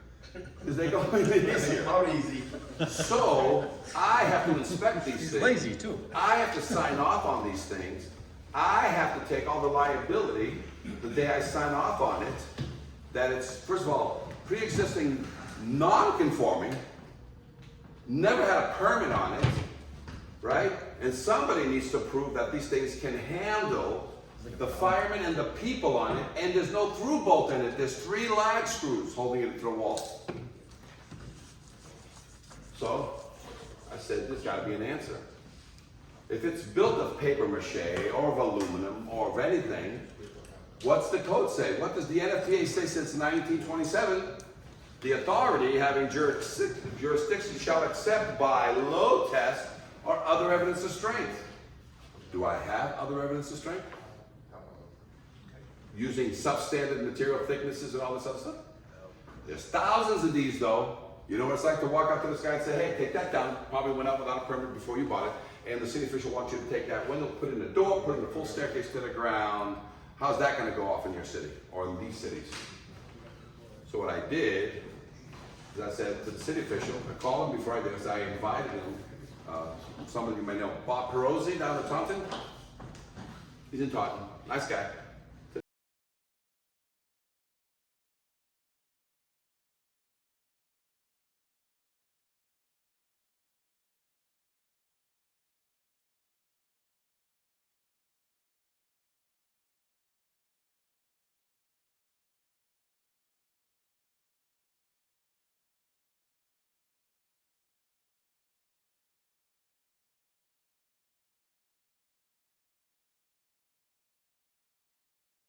How they showed up. I was ready to yank this thing out the building, and I would put it back for free. I just wanted to show Bob and the entire southern community. When they were doing aluminum siding 25 years ago, one of the things that got in their way was metal fire escapes. And these metal fire escapes, they would take down, they would put off all their aluminum, fire escapes back made of aluminum. Now the key problem here is that these metal fire escapes made of 2 by 2 angle by quarter, through bolted into a building to create a sandwich so that the eye has come So that's, you talking about lag bolts? I'm just gonna keep fast forwarding. I come in the third, now the key there. So I come in the third from the nose. 650 pounds, I'm gonna yank this baby off the building. That's my expectation, right? 40% Like, watch this. These things really need to be reinforced, blah, blah, blah. and I'm trying to load test this bracket, and I'm gonna load test this bracket. Would the worker still stay on? What's wrong? No, he's off on the ladder. Talking to me. So concerned yet? See the lags? 3/16 lag bolts, guys. Right? Keep going. An engineer or an architect was drawing this, the top of Oh. we stopped. We get the owner showed up and said, hey, That's just in case get in here. somebody wants to rip out. You know, if the building shift is right. I'm telling you, your tenants need to be safe, and firemen arriving here need to be safe, and I'm yanking on this thing. Several factors that. So it's 100 pounds per square foot, so I measure the grading, got a per square foot, multiply by 100, divide that in half, and did the left side, because you never load test the whole thing, too dangerous. And then I load tested the right side, so 1,300 pounds was put on this thing, but 650, kept the guy going, right? To help, because every time I went and looked at a fire escape made of aluminum, I called the city official, and I got a different response from every city official. But the liability is on me, because if I sign off on this thing, and something happens on this, a code compliant fire escape would never hurt these people, but a non-code compliant thing needs a solution. It's stainless, and I got a picture of it, and 3/16 lag bolts into the building. Through the sheathing. So, how it's standing up is irrelevant at this time. Did it hold 1,200 pounds? Did each bracket hold 600 plus pounds?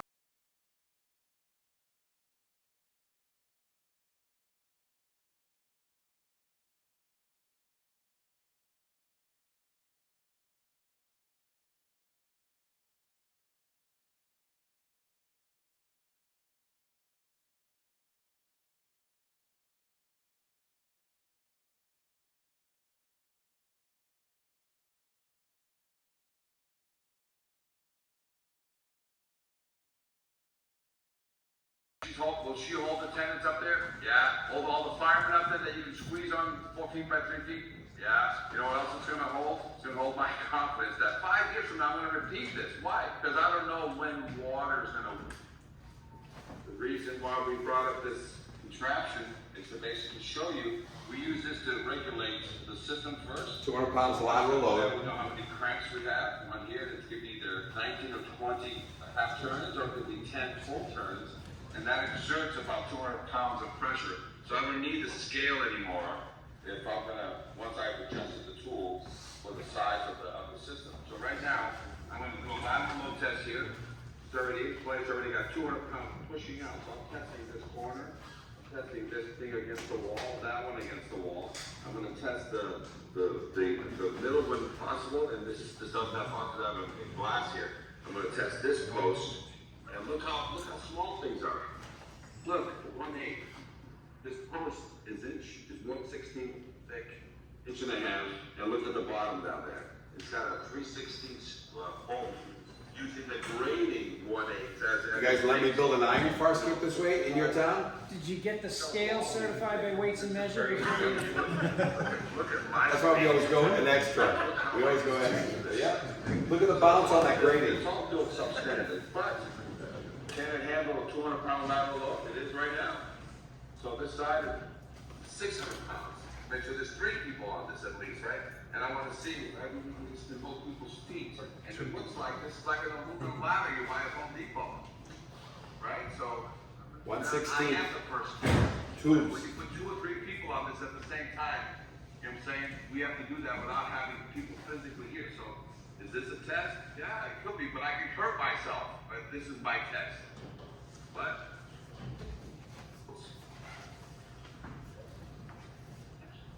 We'll give you this free. It's on the internet, guys, for free. We'll send this to you. 600 pounds, 600. So in case you have, not just an aluminum fire escape, you have some crazy mixed breed of fire escape, wood and some cement held together with straw and duct tape, we'll load test it. Inspection, load test. Yeah, Dave. So we're trying to yank that ladder off the building. Guess what? Do you have any load test failures? Video? We always do a pre-load test evaluation to avoid such things. So if the fire escape already determined to have deficiencies, we'll never load test it. Too dangerous. We love our lives. But here's the power of 4. Every bolt, every tread, every bracket, every grate has 4 bolts holding it. So if we do our pre-load test evaluation and one of them wants to snap, I've got 3 that will never drop it. It repeats itself every 4 feet. So understand, so how easy is it to load test? Is it dangerous? Yeah. Can you do things to prevent it from hurting you? Yeah. That's why they load test fire trucks, fire ladders, hoses and all that stuff. We do the same thing. We do a pre-load test evaluation. And in some cases, I could just change all these bolts. So I can go in here on this aluminum fire escape, change every fastener to a new steel fastener. Then do I have to load test it?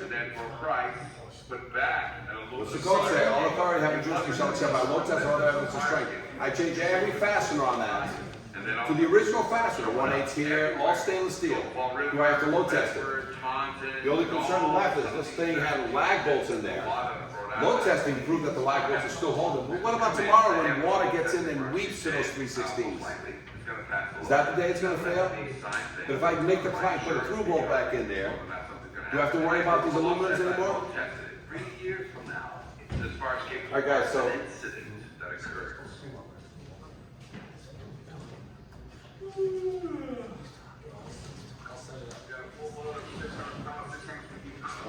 I got you. She's on the ground. You set it up. You set it up. yeah.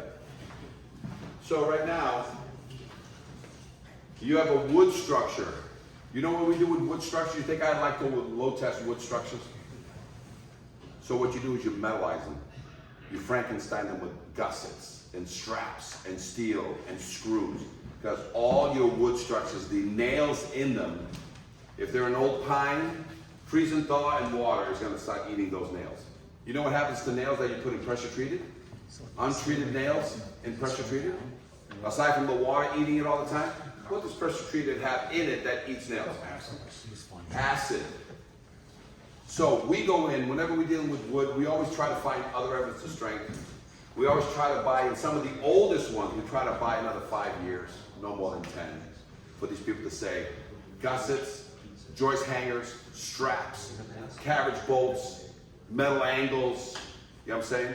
Because who's signing off on it after you metalize and Frankenstein a wood structure? Who's signing off on it? Right? So if we're willing to sign off it to avoid load testing at any cost, because wood is unpredictable, you never know. So the thing we do is we provide other evidence of strength to these clients to say, replace it now, or here's 5 years of extension because you Frankensteined it with as much metal that the building official is accepting.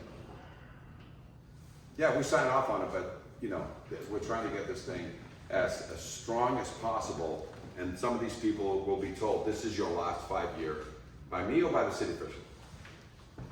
Because they'll put it in the folder and they'll say what? Never again, right? Well, sometimes you'll let the wood or the fire escape get extended another 5 years because it's functional right now and certifiable for another 5 years, but you're already warning the owners of that building or future owners of that building that what's coming in 5 years' time. Same thing? Recertification. The recertification, but either replacing the fire escape, wood or steel, or a full refurb to achieve a 15 to 25 year warranty. All right, so let's keep going here on another one, guys. This right here came from that. See that first one? That was an elementary school in Arlington. It fed the recess yard for children who played all around this fire escape, under it, around it. Look at the condition. This was the condition when I took it out of there. And look, that's the one we replaced it with, right? A galvanized fire escape system came and it went along the wall, so it didn't interfere with the children in the yard there. But I kept a piece of it so I can show and tell you guys. Because unless you bring fire escapes to you guys are not chasing fire escapes. It's not something that's even on your radar sometimes. Other than telling the client, or the owner, hey, go get it certified. Go get it scraped and painted. That's what they tell us all the time. My city officials said I only need to have it scraped and painted. what are you bothering me with this whole structural thing? That's not what he said. He wrote, get the fire escape scraped and painted. And this is what we did. So what we did on this piece, and I have several pieces of this, I did everything wrong to it. I started welding it, so I can have pieces to show you what welding witch doctors do and why they do it and why it's so cheap. But welding witch doctors already killed 2 firemen here in Boston and killed countless others, because there's fires out there that got started by these welding witch doctors that we don't hear about because they didn't make the news. But when in Boston, I think it was 2014, when in Boston it killed 2 firemen, not with the fire, but with the smoke. And it was the neighbor's house that they were welding that caught the neighbor's shed on fire, that then burned down the entire building, and those guys just scooted out of there. They didn't call the fire department. So this is some buildings that we inspect. This is the fire escape over there at the Chelsea Veterans Home.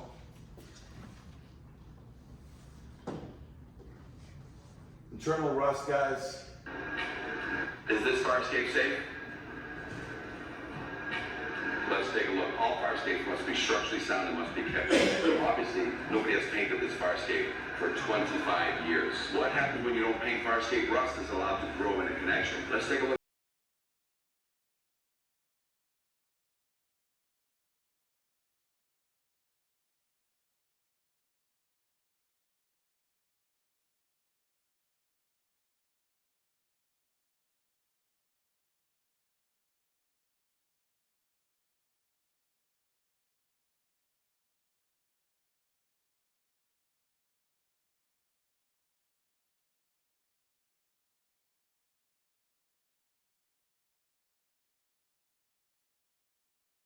What we call the welding witch doctors, where they put in bolts for you, but they don't remove the rust because that takes too long. This is not safe.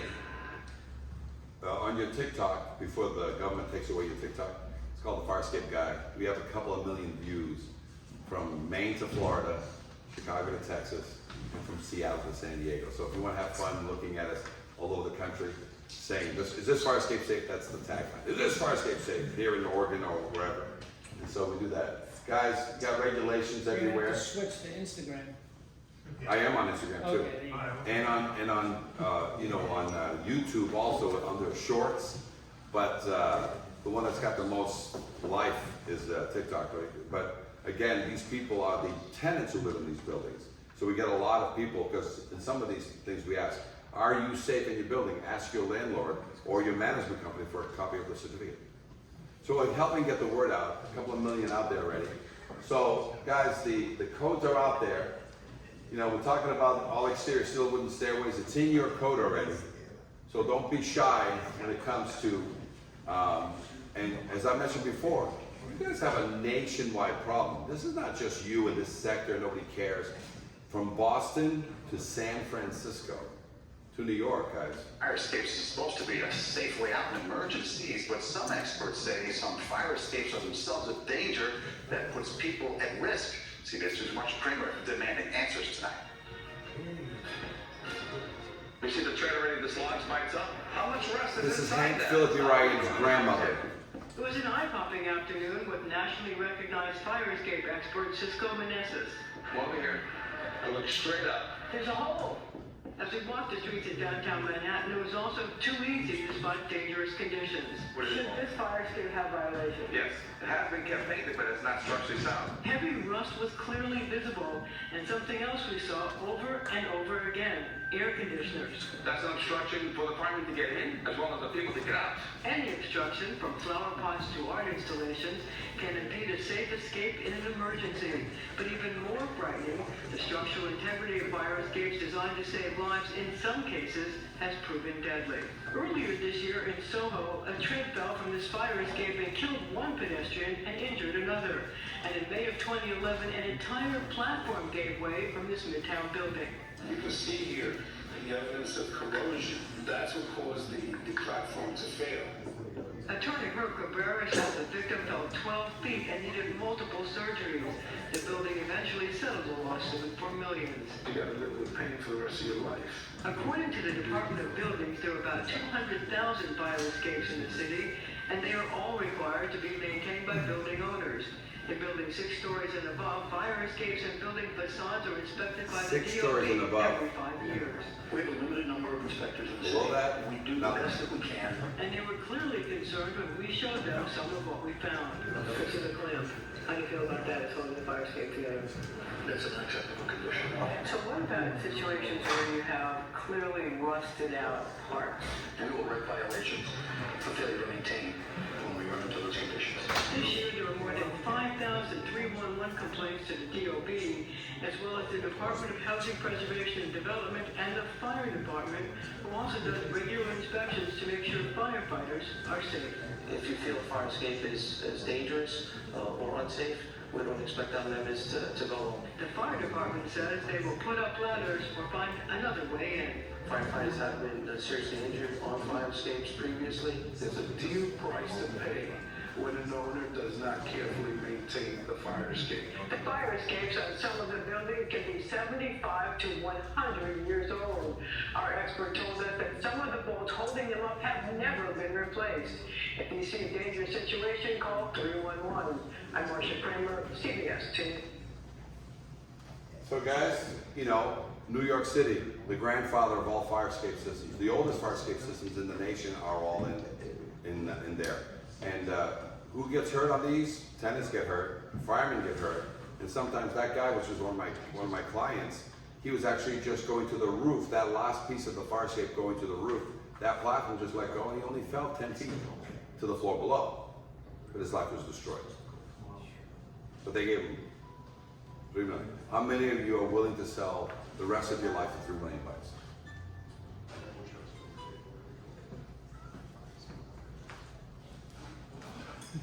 So, all the codes are out there, guys. International Fire Code, NFPA Code, International Building Code. They all have the same 2 paragraphs for 100 years. So materials and strength and examination. Those paragraphs are the only 2 paragraphs for 100 years. Oregon finally came in and says, here's some exceptions, basically just talking about what we've been teaching through the National Fire Escape Association that says, hey, load test these 75 to 125-year-old structures. Don't let load test brand new galvanized fire escapes that are less than 25 years old. There's other evidence of strength there, right? So here's another one, ready? This is a 12-story building in Manhattan. And we were there because there was a fire there on the 12th floor. And while they were fighting the fire, the platform pulled away with 6 firemen on it on the 12th story, and then all of a sudden, one little bolt on the rail kept it from falling 12 stories.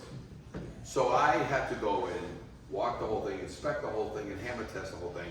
We made a nice TikTok video of it. Ready? Hey, fire escape guy. Let's see if these treads are safe for me.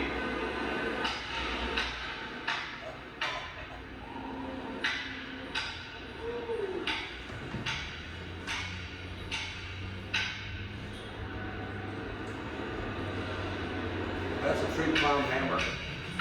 It's called a ping pong test. If it pings, it's still connection. If it pongs, it's nothing but rust. 100+ years old. This has never been maintained. Look how far up I am. You're up there. How did you do that? Fire escapes don't hurt inspectors simply because normally I ping pong it going up. This time I have to go in reverse. It's the only reason why this is recorded like that. So I ping pong all the way going up for my own safety. Every 5 years by law in the state of New York. Whoever inspected this the last time didn't do his job. This is a good one. You'll like this one, ready? So if on TikTok, type in Farscape guy, you'll giggle at half the crap that I see around the country. How do you know when you really have a fire escape inspector and not just an ornamental guy or a welding guy trying to tell you that you failed, doesn't do any reports, doesn't report to the local city official? This is how you know. Because they're not hammer testing the fire escape as they go and produce a report for you, which you're supposed to do by law. So let's take a look. Who can inspect fire escape?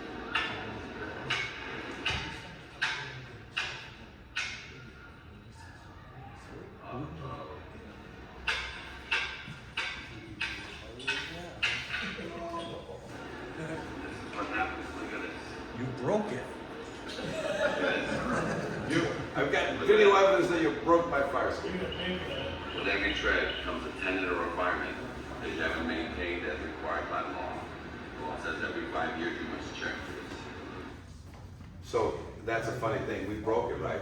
So whenever I get that kind of challenge from somebody who's being an idiot about it, you know what I'm saying? Sorry. That you broke it. I said, okay.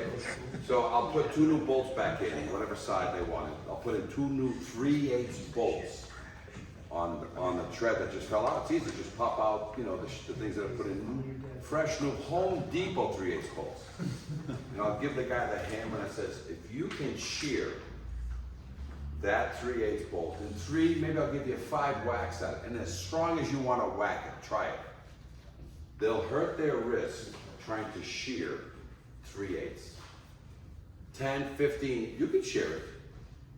All the force you got, but that's just to break one, because when you shear one, you're not shearing the second one, because you still got 1 more to go on that side if you want the tread to do that. Oh, by the way, if I get to shear one side and I still step on it, I still have 2 bolts on the other side that hold me to a certain degree from coming down.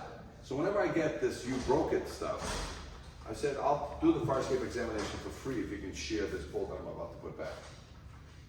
Then you can't. So that's the power of 4. All fire escapes have a power 4. There's 4 brackets, 4 bolts on a rail, 4 bolts on the tread, 4 bolts holding up the entire stringer, 4 bolts on the gussets of a typical connection. 4, 4, 4. The redundancy is huge. And by the way, it can hold 100 pounds per square foot, right? What part of the building you permit hits 100? Everything is 40 pounds or 60 pounds, right?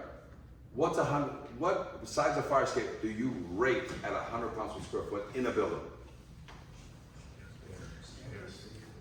Stairs? Inside stairs? Yeah. 100 pounds every stair. I'm guessing it's close. Anybody know? Inside stairs, made of wood with 5/4, you know. I think it's 300 pounds for two. No, but what's the rating? Is it 60 pounds per square foot or is it 40 pounds per square foot? Because some rooms are 40 pounds per square foot, right? Some rooms are 60 pounds per square foot. Harold? You know. The answer for you. Only because I weigh 290. That's absolutely right. 300 pound concentrated load. Just concentrated load. Concentrated load. Yeah, when we do a cascading load test, there are some cases where we can't get any weight underneath. That's the best place to weigh a load test of fire escape and using cables so that nothing falls. But every now and then we have no choice but to bring weights to a job, carry all the weights up in 30 to 50 pound ammo boxes is what we use.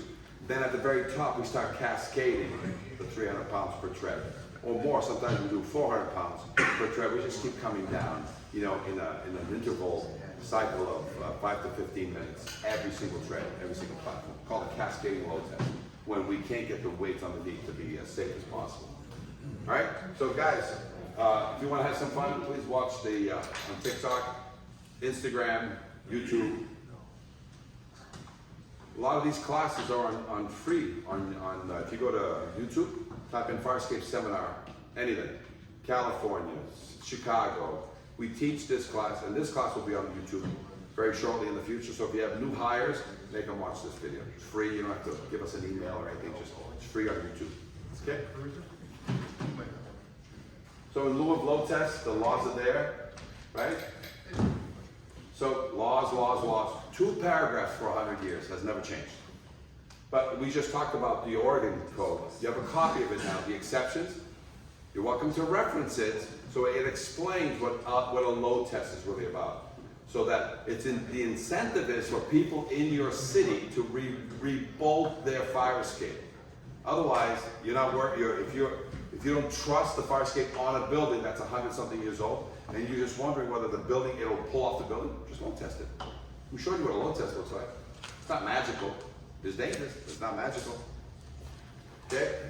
OSHA code. You guys know the OSHA code, 1910.37. It says during any renovation of an existing building that's occupied or non-occupied, it says you must maintain the fire escape. You must maintain 2 means of egress before you start working in it.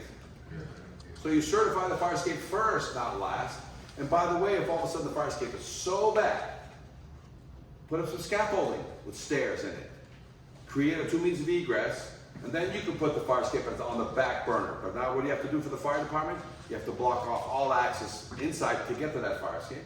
You have to put signage on that, which is a big circle with a line on it saying, do not get on this fire escape, right? That's what it looks like, guys. Approved by the fire and the building department. A second means, because the fire escape on the back of this building was not usable at the time. It will be usable by the time they finish this building. And what did they put? To meet OSHA, they put a scaffolding in.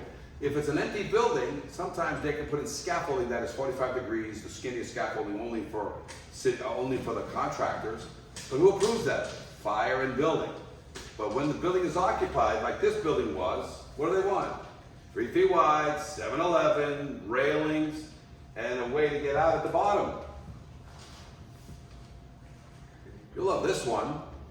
Anybody ever been to Wildwood, New Jersey?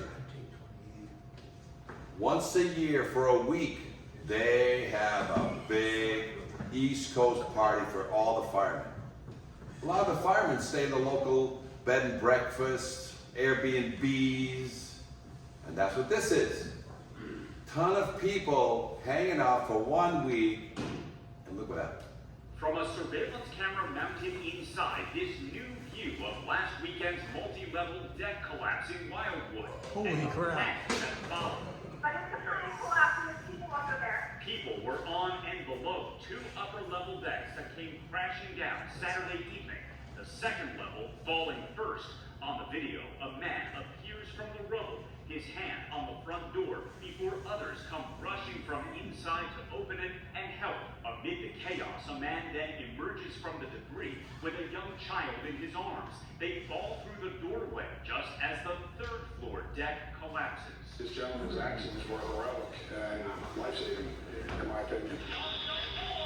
Police body camera video we first brought you Thursday captured a team effort to rescue a volunteer firefighter trapped under debris. More than 20 people, including children and firefighters from South and North Jersey, were hurt in the deck collapse at this 7-unit condo building on Baker Avenue. Those firefighters and their families in Wildwood at the time for the annual New Jersey Firemen's Convention. It's unclear if investigators are any closer to figuring out what caused the collapse. I reached out to the city's construction official, but did not hear back by our deadline. In Wildwood, I'm Ted Greenberg, NBC 10 News. Similar story. How many of you remember in Berkeley, California, that a balcony collapsed with about 12 or 15 students on it, and then it collapsed. About 6 or 7 of them died that day. The rest went to the hospital. And because of that collapse in Berkeley, California, in the college area, 7 deaths immediately that day on a building that was not even 15 to 25 years old. They sued the hell out of everybody. California now has a code that by 2025, January 1, 2025, they came out with this, 2019, every balcony in all of California, wood balcony in all of California, every single one, every deck must be inspected every 6 years. Usually takes a death, right? You know how many people are inspecting their decks because we're in 2024? No. It hasn't hit them yet, but everybody's supposed to have their decks inspected and repaired by January 1, 2025. And that's because of things like this. You guys already had this in your code since 75. All exterior, steel or wooden stairways, balconies and bridges. Yes? These decks that have to be inspected, does it have like a height that it has to be before it can be inspected, or anyone? Like something? Every deck, all exterior. Even It's a single code. families? They put it out, it's called the SB 721, California Balcony Code, because of these Berkeley kids who died because they were up 30 feet. You know what I'm saying? They now want every structure in all of California made of wood inspected. If it's a deck, it's an outside stair. It kind of laps over on the fire escape side, which is also being, they're looking at fire escapes mainly as iron, but so there's the overlap of wood or steel, but it's a code requirement now every 6 years to have every wood structure examined and tested. Who enforces that? Huh? Who enforces that? The building department. The hires more staff. Well, guys. Well, how do you track every one of those? You go through all the records of what? Yeah, how do you track? Every house has. Let me give you a better one, right? I'll give you a better one. Hawaii, right? The hotel's all by the ocean. Just in January, okay, one of the older hotels had a wing built in the 60s and the 70s, and it has nothing but, you know, nice balconies for everybody to enjoy the ocean right in front of you. And it's half cement. The lower half is a chunk of cement, maybe 10 to 15 feet wide, long, maybe 3 feet high, and then a small railing on top. And a fat pigeon got on one just a couple of months ago, landed on the rail, and the rail from the 5th floor, all by its lonesome self, with a pigeon that could fly away after he landed on it, fell from the front of the building, came down and hit a wall, a roof line below of an extended first floor, you know, sun blocker or whatever it is. It hit that, did a pirouette, landed inside the beach area of the clients who was all day suntanning. It was about 10 beach chairs here, 10 beach chairs here, about 5-6 feet of sand in between, and this thing fell out of the sky and went boom. Right in the sand? Right in the sand. So, how it ties into the building, didn't sit on top of the decks, it was inserted into with steel. You know, steel inserts every 12 inches or something like that. Those all rotted out, and by itself, just fell. We did a seminar immediately within a week after that. Okay? And that seminar that we did a week later, for all the hotels on there, guess how many hotels want their cement decks? None. None.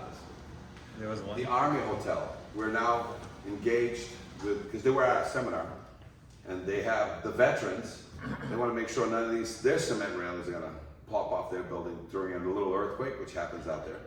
And they have 820 rooms. And they want every one of them inspected.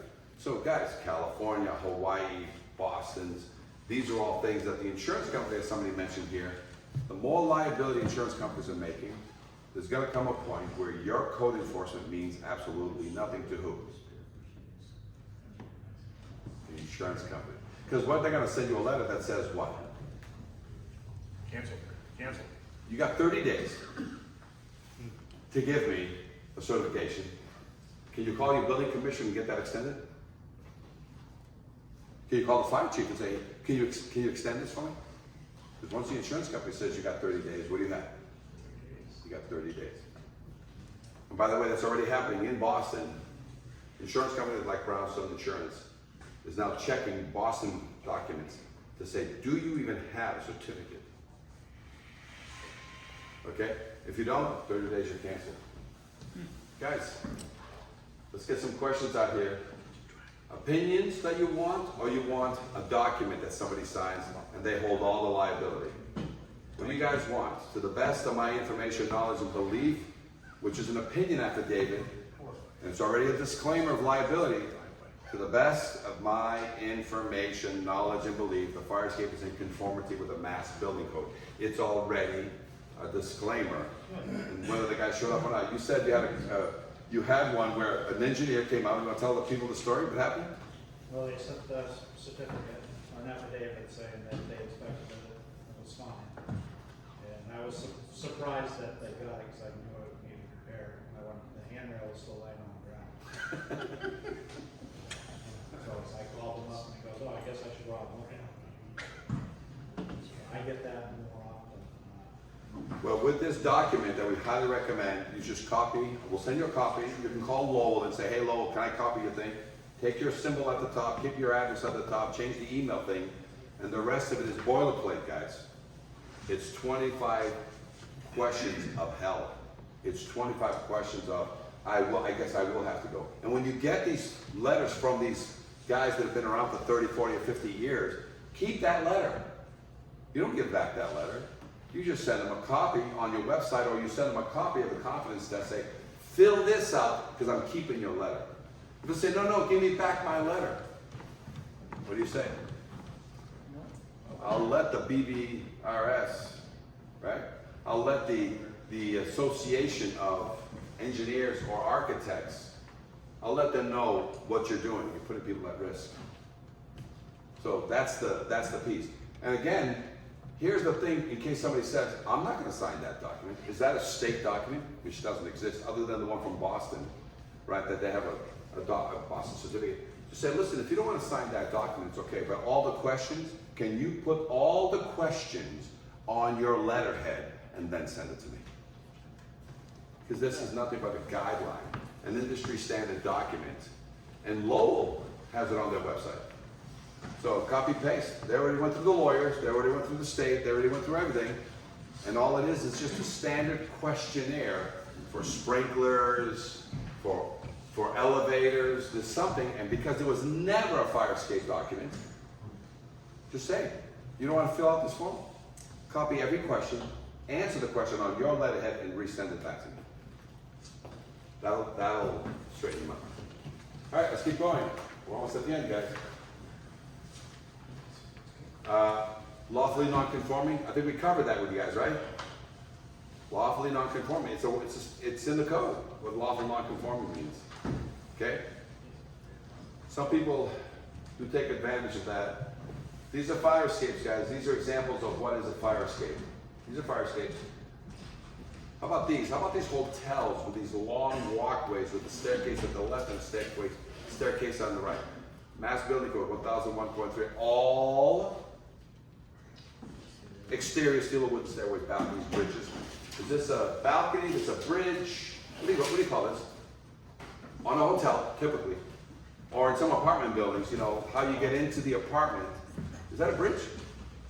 Is that a balcony? And there's two means of egress, right? You get out that door, can you go left? And you hit a stair? Can you look right and hit a stair? So what is that now? Means of egress. It's a means of egress, right? It happens that it only has one door. Is it in the back or is it in the front? And so it's a 75-foot rule, right? Stick your head up. 75 feet that way, what do I have?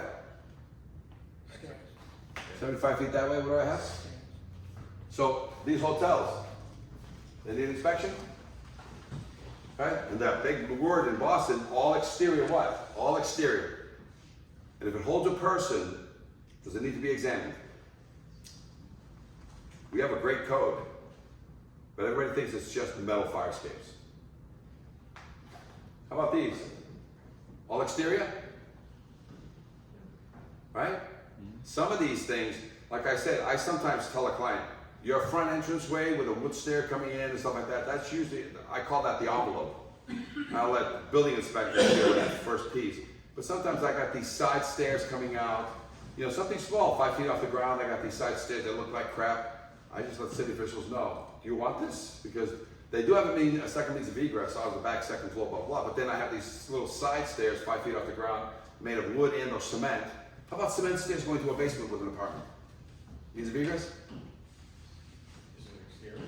It's exterior, that thing that goes into your basement. You know, it's a stairway made of cement going into the basement. Bulkhead. And it goes in, no, not even a bulkhead. I'm just talking about an apartment that is submerged, and it's an illegal apartment, not illegal, guys, you know what I'm saying? Do I have to inspect those? All exterior, steel and wooden, sometimes cement, stairs. Okay? How about these? Yeah.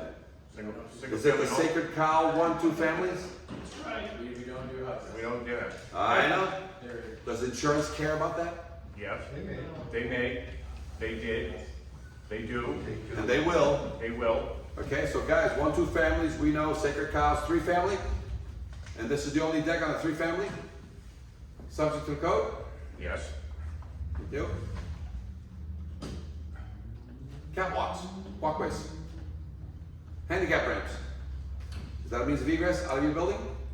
Yes. Inspected by the code 1001.3? Yeah. Okay. How about these guys? You got AC units on top of a roof, and there's these vendors that go up there and firemen that they have to put out a fire, and there's these catwalks on these AC units up there, on the mechanicals up there. They need to be there. Are they part of the all? No. All exterior, meaning I don't believe that, it's accessory. I don't think it is. all exterior. So hotel. I just finished doing Greenfield. The only person that goes Medical up there is the center. maintenance person. Yeah, do they get hurt and killed? Of course. And how about firemen putting out a fire at a transformer or, in that unit? They're gonna use it? You guys like firemen? Oh, you guys don't play volleyball with those people? Yeah, they're horrible people. They only save our lives once in a while, but they're a pain in the ass, these firefighters. Nationwide, I guess 40 out of the 50 states, guess what I teach? Fire prevention. Only about 10 states do I teach building. Only a handful of states is NFPA, including Hawaii. And I think New Hampshire, and I think also Rhode Island are NFPA. In Florida, I believe, too. Okay? How about catwalks? How about these walkways? All exterior, steel wooden stairways, balconies, bridges not owned by the state. Is that a bridge not owned by the state? It's Bentley College. Who owns that crossway over the highway? State. This walkway. State owns it. State inspects it. Not Bentley College? No, Bentley College owns it, but he's saying the state building officials would inspect that. Bentley College has asked me to come in and inspect these things. They probably were told to from the state. Well, I'm just saying, in the code, when I was called by Bentley, right, all exterior steel wooden stairways, balconies, bridges, and so they had me inspect it. Usually, I brought in a bridge engineer to inspect it with us. I'm just telling you that if it's private and in private land, a lot of times we are brought in under the Mass Building Code. Otherwise, I don't touch any bridges over roadways. We can't. It's all state inspected. But if it's on private property or it crosses and it was installed by Bentley College, they installed this bridge for all their students to not ever have to cross that little highway there. How about that? You guys get a few of these. The weekend guys that put up a Home Depot ladder and that's the fire escape that somehow showed up without a permit on a weekend. Right? That's Those cool, are right? existing. Yeah, are those pre-existing? Pre-existing non-conforming. Are they? Yes. Nope, they're not. Why They're not? allowed the existing building code to stay there as long as they're certified. In 3-family or more. 1 and 2 family, the code doesn't No address it. sacred cows here, we're only talking 3+. No more sacred cows, but I get it. So this showed up, there was never a permit on it, guys. Never a permit on it. The guy put it up there and turned that 3rd floor into an apartment. Again, slowly turned it into a 3-family, with the city finally paying the taxes, what I'm saying? And 50 years later, I got this thing, I gotta go certify this thing. What's the first thing I do? Call the building inspector. I do, and he says there was never a permit on it. I would cite them for illegal egress. Illegal egress. I come in and say, listen, we can, this is a little old lady, let's make this a tear-jerking little old lady, right? And I said, all you have to do, because you can keep a ladder, we have one already, is you need a platform outside that you have to get out that window, step on the platform, prepare yourself to hit this ladder. Again, this is me speaking with a building official. Would you allow that? No. No. Why not? Because It's a missing component. That's what it is, guys. It's a missing component of something that your predecessors have left for 50 years. And right now, am I going to sign off on it? Nope, I'm not. But you put a balcony on it, a balcony that's installed correctly with a permit, and then that same ladder, we just move it over to the light to the left of it, because that's the only place I can put it. That same ladder, make sure it goes all the way to the ground. It's an old Home Depot ladder, but it's still, I'm going to load test it, or I already know that it's going to pass. And all I've done is made it so that, again, you can force this lady to put in a whole fire escape stair to the ground. But it's your call, right? And this is what we do. We bring you guys into it to say, help us here, because will I certify this ladder? No. Because what did you know, when did you know it, and when somebody dies on this, a child or an old lady, guess who they sue? You or the last guy that signed off on this as a pre-existing non-conforming, not pre-existing, lawfully non-conforming, pre-existing, the day it was put up was illegal. So you want to bang a little old lady on the head? Because I'm telling you, I'll put a platform there, and maybe a new ladder, because I'm not doing stairs, and I'm trying to negotiate with you to say, do you want to help this little old lady? And right next door to us is a slumlord, and you don't like him. My question is an 80-year-old lady gotta be able to traverse that ladder? Is a 4-year-old kid gotta be able to traverse that ladder? Exactly. No, they're not going to. But they can get out, they can get out, I get it. Says no, you The cannot. lady, the little cannot lady use them as and the new. grandchild step out onto that platform that we put on there, and they cross their hands because they're not going down that ladder, they're waiting for the firemen, they're out of the smoke, the fire's blazing, but they're outside, it's made for you to be waiting to be rescued, it's an area of refuge. Right now, do they have an area of refuge if their head is sticking out and their ass is inside the fire? I'm not trying to make you guys do things, I'm just trying to say we help you, because in our questionnaire, is there anything that the AHA must now be approving? And these we get, when we get these, just like we get aluminum fire escapes, there has to come a point where we need to speak with each other. And what do you want to do with this little old lady?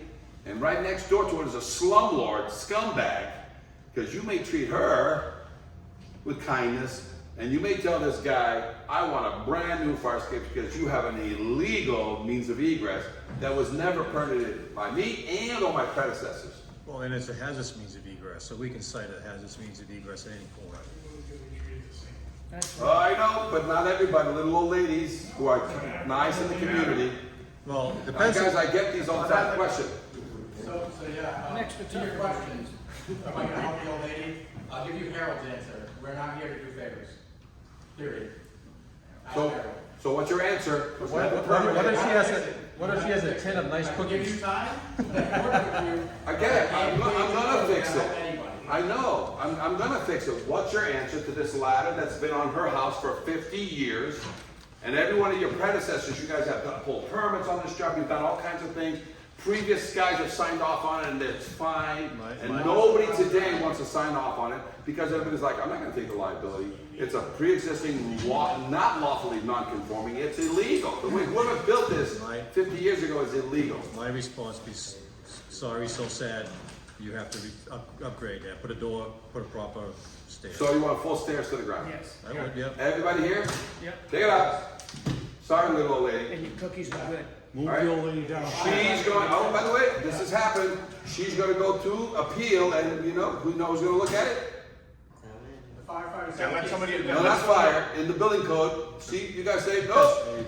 Let somebody else make that decision then. She has a right of appeal. Let them make the decision, because I don't know, half the guys, I would say more of the guys in this room would never approve that. I know. I'd like I to get see it. that. I'm with you guys. I'm with you guys. So the one way you're going to tell me if I'm in your city, say, you know what? It has to be appealed. I'm not going to make the decision. Right. So now you send it, and I've been there, guys, especially Fall River, New Bedford, in front of 3 people, and guess what they've said? All set. Yeah, we agree. Put a platform on this and keep the ladder. Because at least you're trying to get it. And the fact that they've ignored this thing for 50 years, before you, they've said it's a missing component. Do you understand? So can we make it safer? Yes, by putting a platform out, people can at least get out and get away from the fire and from the smoke. Okay, what about that ladder? Right?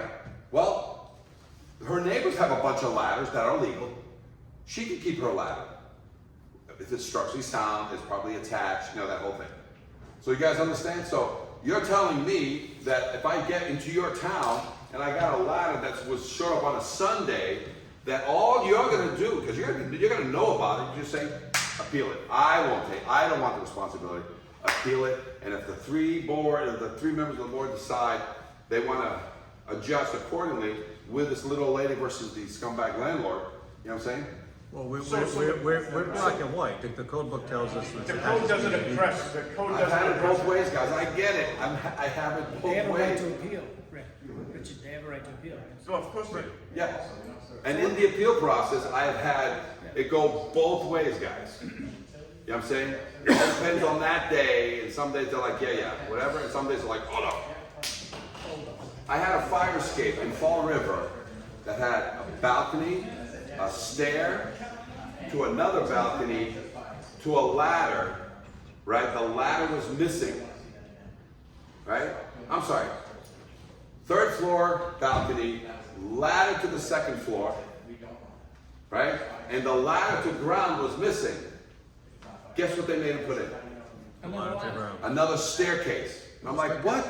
They took the ladder away because people were breaking in. Appeal. You understand? And what happened was the 3-member board said, no, the remaining missing piece must be a full staircase to the ground. So I said, third floor, ladder to the second floor. The existing ladder got removed because people were breaking in. We want to put it back as a missing component. Nope, we have to extend the platform so they can put a full staircase to the ground. They signed off on it. No, that's what they wanted. Yeah, They wouldn't hear it. But this scenario would qualify for a fire escape, not a full. No, I agree, guys. I'm just telling you, each building official, even though the code says one thing, there has been some of them that have worked with the owners, with us, because what we're trying to do is improve and make it safer to the best of our abilities without having to go full-blown code. And in some cases, they go back to the origin. Ever a permit? Never a permit.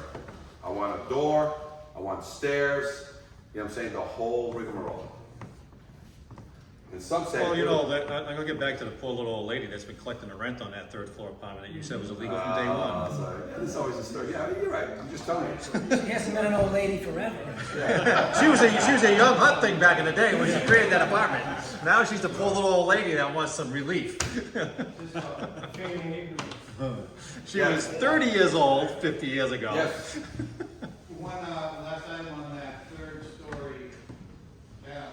There's a limit to how far a ladder can extend from platform to grade of 18 feet without a midpoint resting place. So true. You want to give her another one? And this is Warren just reminded me recently we have a picture on a Toy Story factory up in Maine or New Hampshire. New Hampshire, the toy factory. So this is what. Yeah. So this is what you have outside the fence. Portsmouth, New Hampshire. So you get out the window and you look down, and there's a ballerina bar. You know, like the bar you have at a bar where you rest your feet. So that's mounted to the outside wall. And so you have to get your ass out the window, hold up to the windowsill, get your feet on this, so that next to you it has another ballerina bar mounted to the wall. So you can go sideways and then access the ladder. Go all the way up there. In a panic situation. I've got a slidescape. I've got a 12-story slidescape in New Jersey where you get in to shoot and you slide on your ass. It's called a slidescape, which they were very prevalent. So let me show you something else here, guys, just so we can make it fun. That's called a slidescape. Oh, jeez. They were allowed until they were in the code till 1970s. Nobody ever really built them, but they were built in the 1900s. How about this one, guys? This is in Rutgers University. It's a firehouse. Yeah, these are children of firefighters at a fraternity house, I guess. No, I'm just making that up. But yes, that's a legal fire escape. Wow. Okay? Guys, how about these bag ladders that people have as a second means of egress? Or these fold-out ladders that you install from Jami, right? Are those second means of egress? Appeal, that's what I say. Okay. That's out of a rescue opening. They use that out of a window for a rescue opening. Right, so some people have a bag ladder. You can buy them for 150 bucks. Yeah. You can have third means of egress all over your building. Yeah. But you can't count it as a second means of egress. Right. And right now, these fold-out ladders that exist everywhere, as long as you have a platform that you prepare yourself, and then you hit these fold-out ladders that they have, you need the platform. That's all you need. So whether you want to not allow it or allow it, these platforms is the first thing that gets you away from the smoke, prepares you to feed this ladder or these staircases. So anything missing a platform is one of the issues. Yes, Warren? Yeah, in Kinky Falls, Vermont, I inspected one of Johnny Letters that was approved by the fire department without the platform. They let it go, they did it and challenged it. He said, no, he still didn't want the platform. Yeah. Building departments build, fire departments approve it. systems that are already built legally. So in some cases, fire departments have blessed something, and when you look at the building code associated with it, it's not legal. So we got some of those, okay? All right, spirals, legal or illegal? As a means of egress? Not as a means of egress. Legal. But in some cases, they snuck in, because here's the law. If you have room to build a legal staircase to grade, you can't ever put a spiral. Spirals and ladders are something that the building inspector will consider if all of a sudden everything is, there's not enough space, they're just trying to meet the code to the best of their ability. So, is fire escape subject to setbacks? No. Nope. Cantilevers, guys. How many of these cantilevers you have in your city that are pointing to the sky? But just back up 1 second on the setback. Woo, here we go. So because we're calling a wooden stair egress a fire escape, you're telling me that's not attached to the structure, is not subject to a setback? Code people, please. I say 5 feet in the city of Worcester. Okay. Minimum. I got 3 feet between my building and the next building, and I own most of that right away. And I want to put in a 2-foot fire escape in my 3-foot right away. Can I put a fire escape there, guys? I believe so. You do? You gotta go through zoning, right? I think Fire escapes don't have any setback rules. So means of egress. Wouldn't be made out of wood, because it needs a fire, you can't build for woods that close. I can build with wood. If I'm matching the building top, I can build wood fire escapes all day long, as long as they're fire rated, which means how thick they have to be in every direction. They need a rating. 1.5 inches. Huh? Inside fire separation distance with new construction? We're not talking about pre-existing non-conforming. Building officials called upon. The only window I can come out is a window between 2 buildings. But we're talking fire escape, which only has to be 2 feet 2 feet wide, 8 by 8 on the horizon. Right. No setback rules, and I'm within my boundary of my lines. And can I put a fire escape coming out that door or window, whatever you guys finally decide? Can I put that fire escape on a pre-existing building? I believe If so. it's the only way out. Yeah. I believe so. And in some cases where I've had that you need a fire escape there, I've had the cities come to me and say, there's not even room for a 2-foot stair, put in a ladder. Approved by who? Building official. Because he says, dude, I'll do the best I can. He doesn't own the land, but I'm gonna put a ladder here, going up and picking up that situation, whatever it may be. So trust me, I've seen everything in 50 years. I know what the book says, but I know what every one of you has allowed just to, like they say, just to get this off my books. So we're not here to cheat you guys, we're here to help and say you guys are part of my decision-making process. Right? So you got documentation, you got the tags, right? Right? This is what tags look like on a fire escape guy, right? Yellow, red, or white. This is what it looks like on a building. So the question is, when the firemen are running down this alleyway and it's nice and smoky, right? What do they need to see? This fire escape has no deficiencies. In California, every fire escape is part of what they call a fire protection system. So every sprinkler gets a tag, every fire extinguisher gets a tag, every exit sign gets tagged, everything gets tagged as part of the fire escape, fire protection system. So in California, I have to be registered with the fire department as a Reg 4 certified fire escape assemblies tester.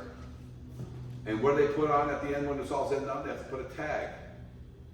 Okay, will that help firemen know that they should or should not get on it?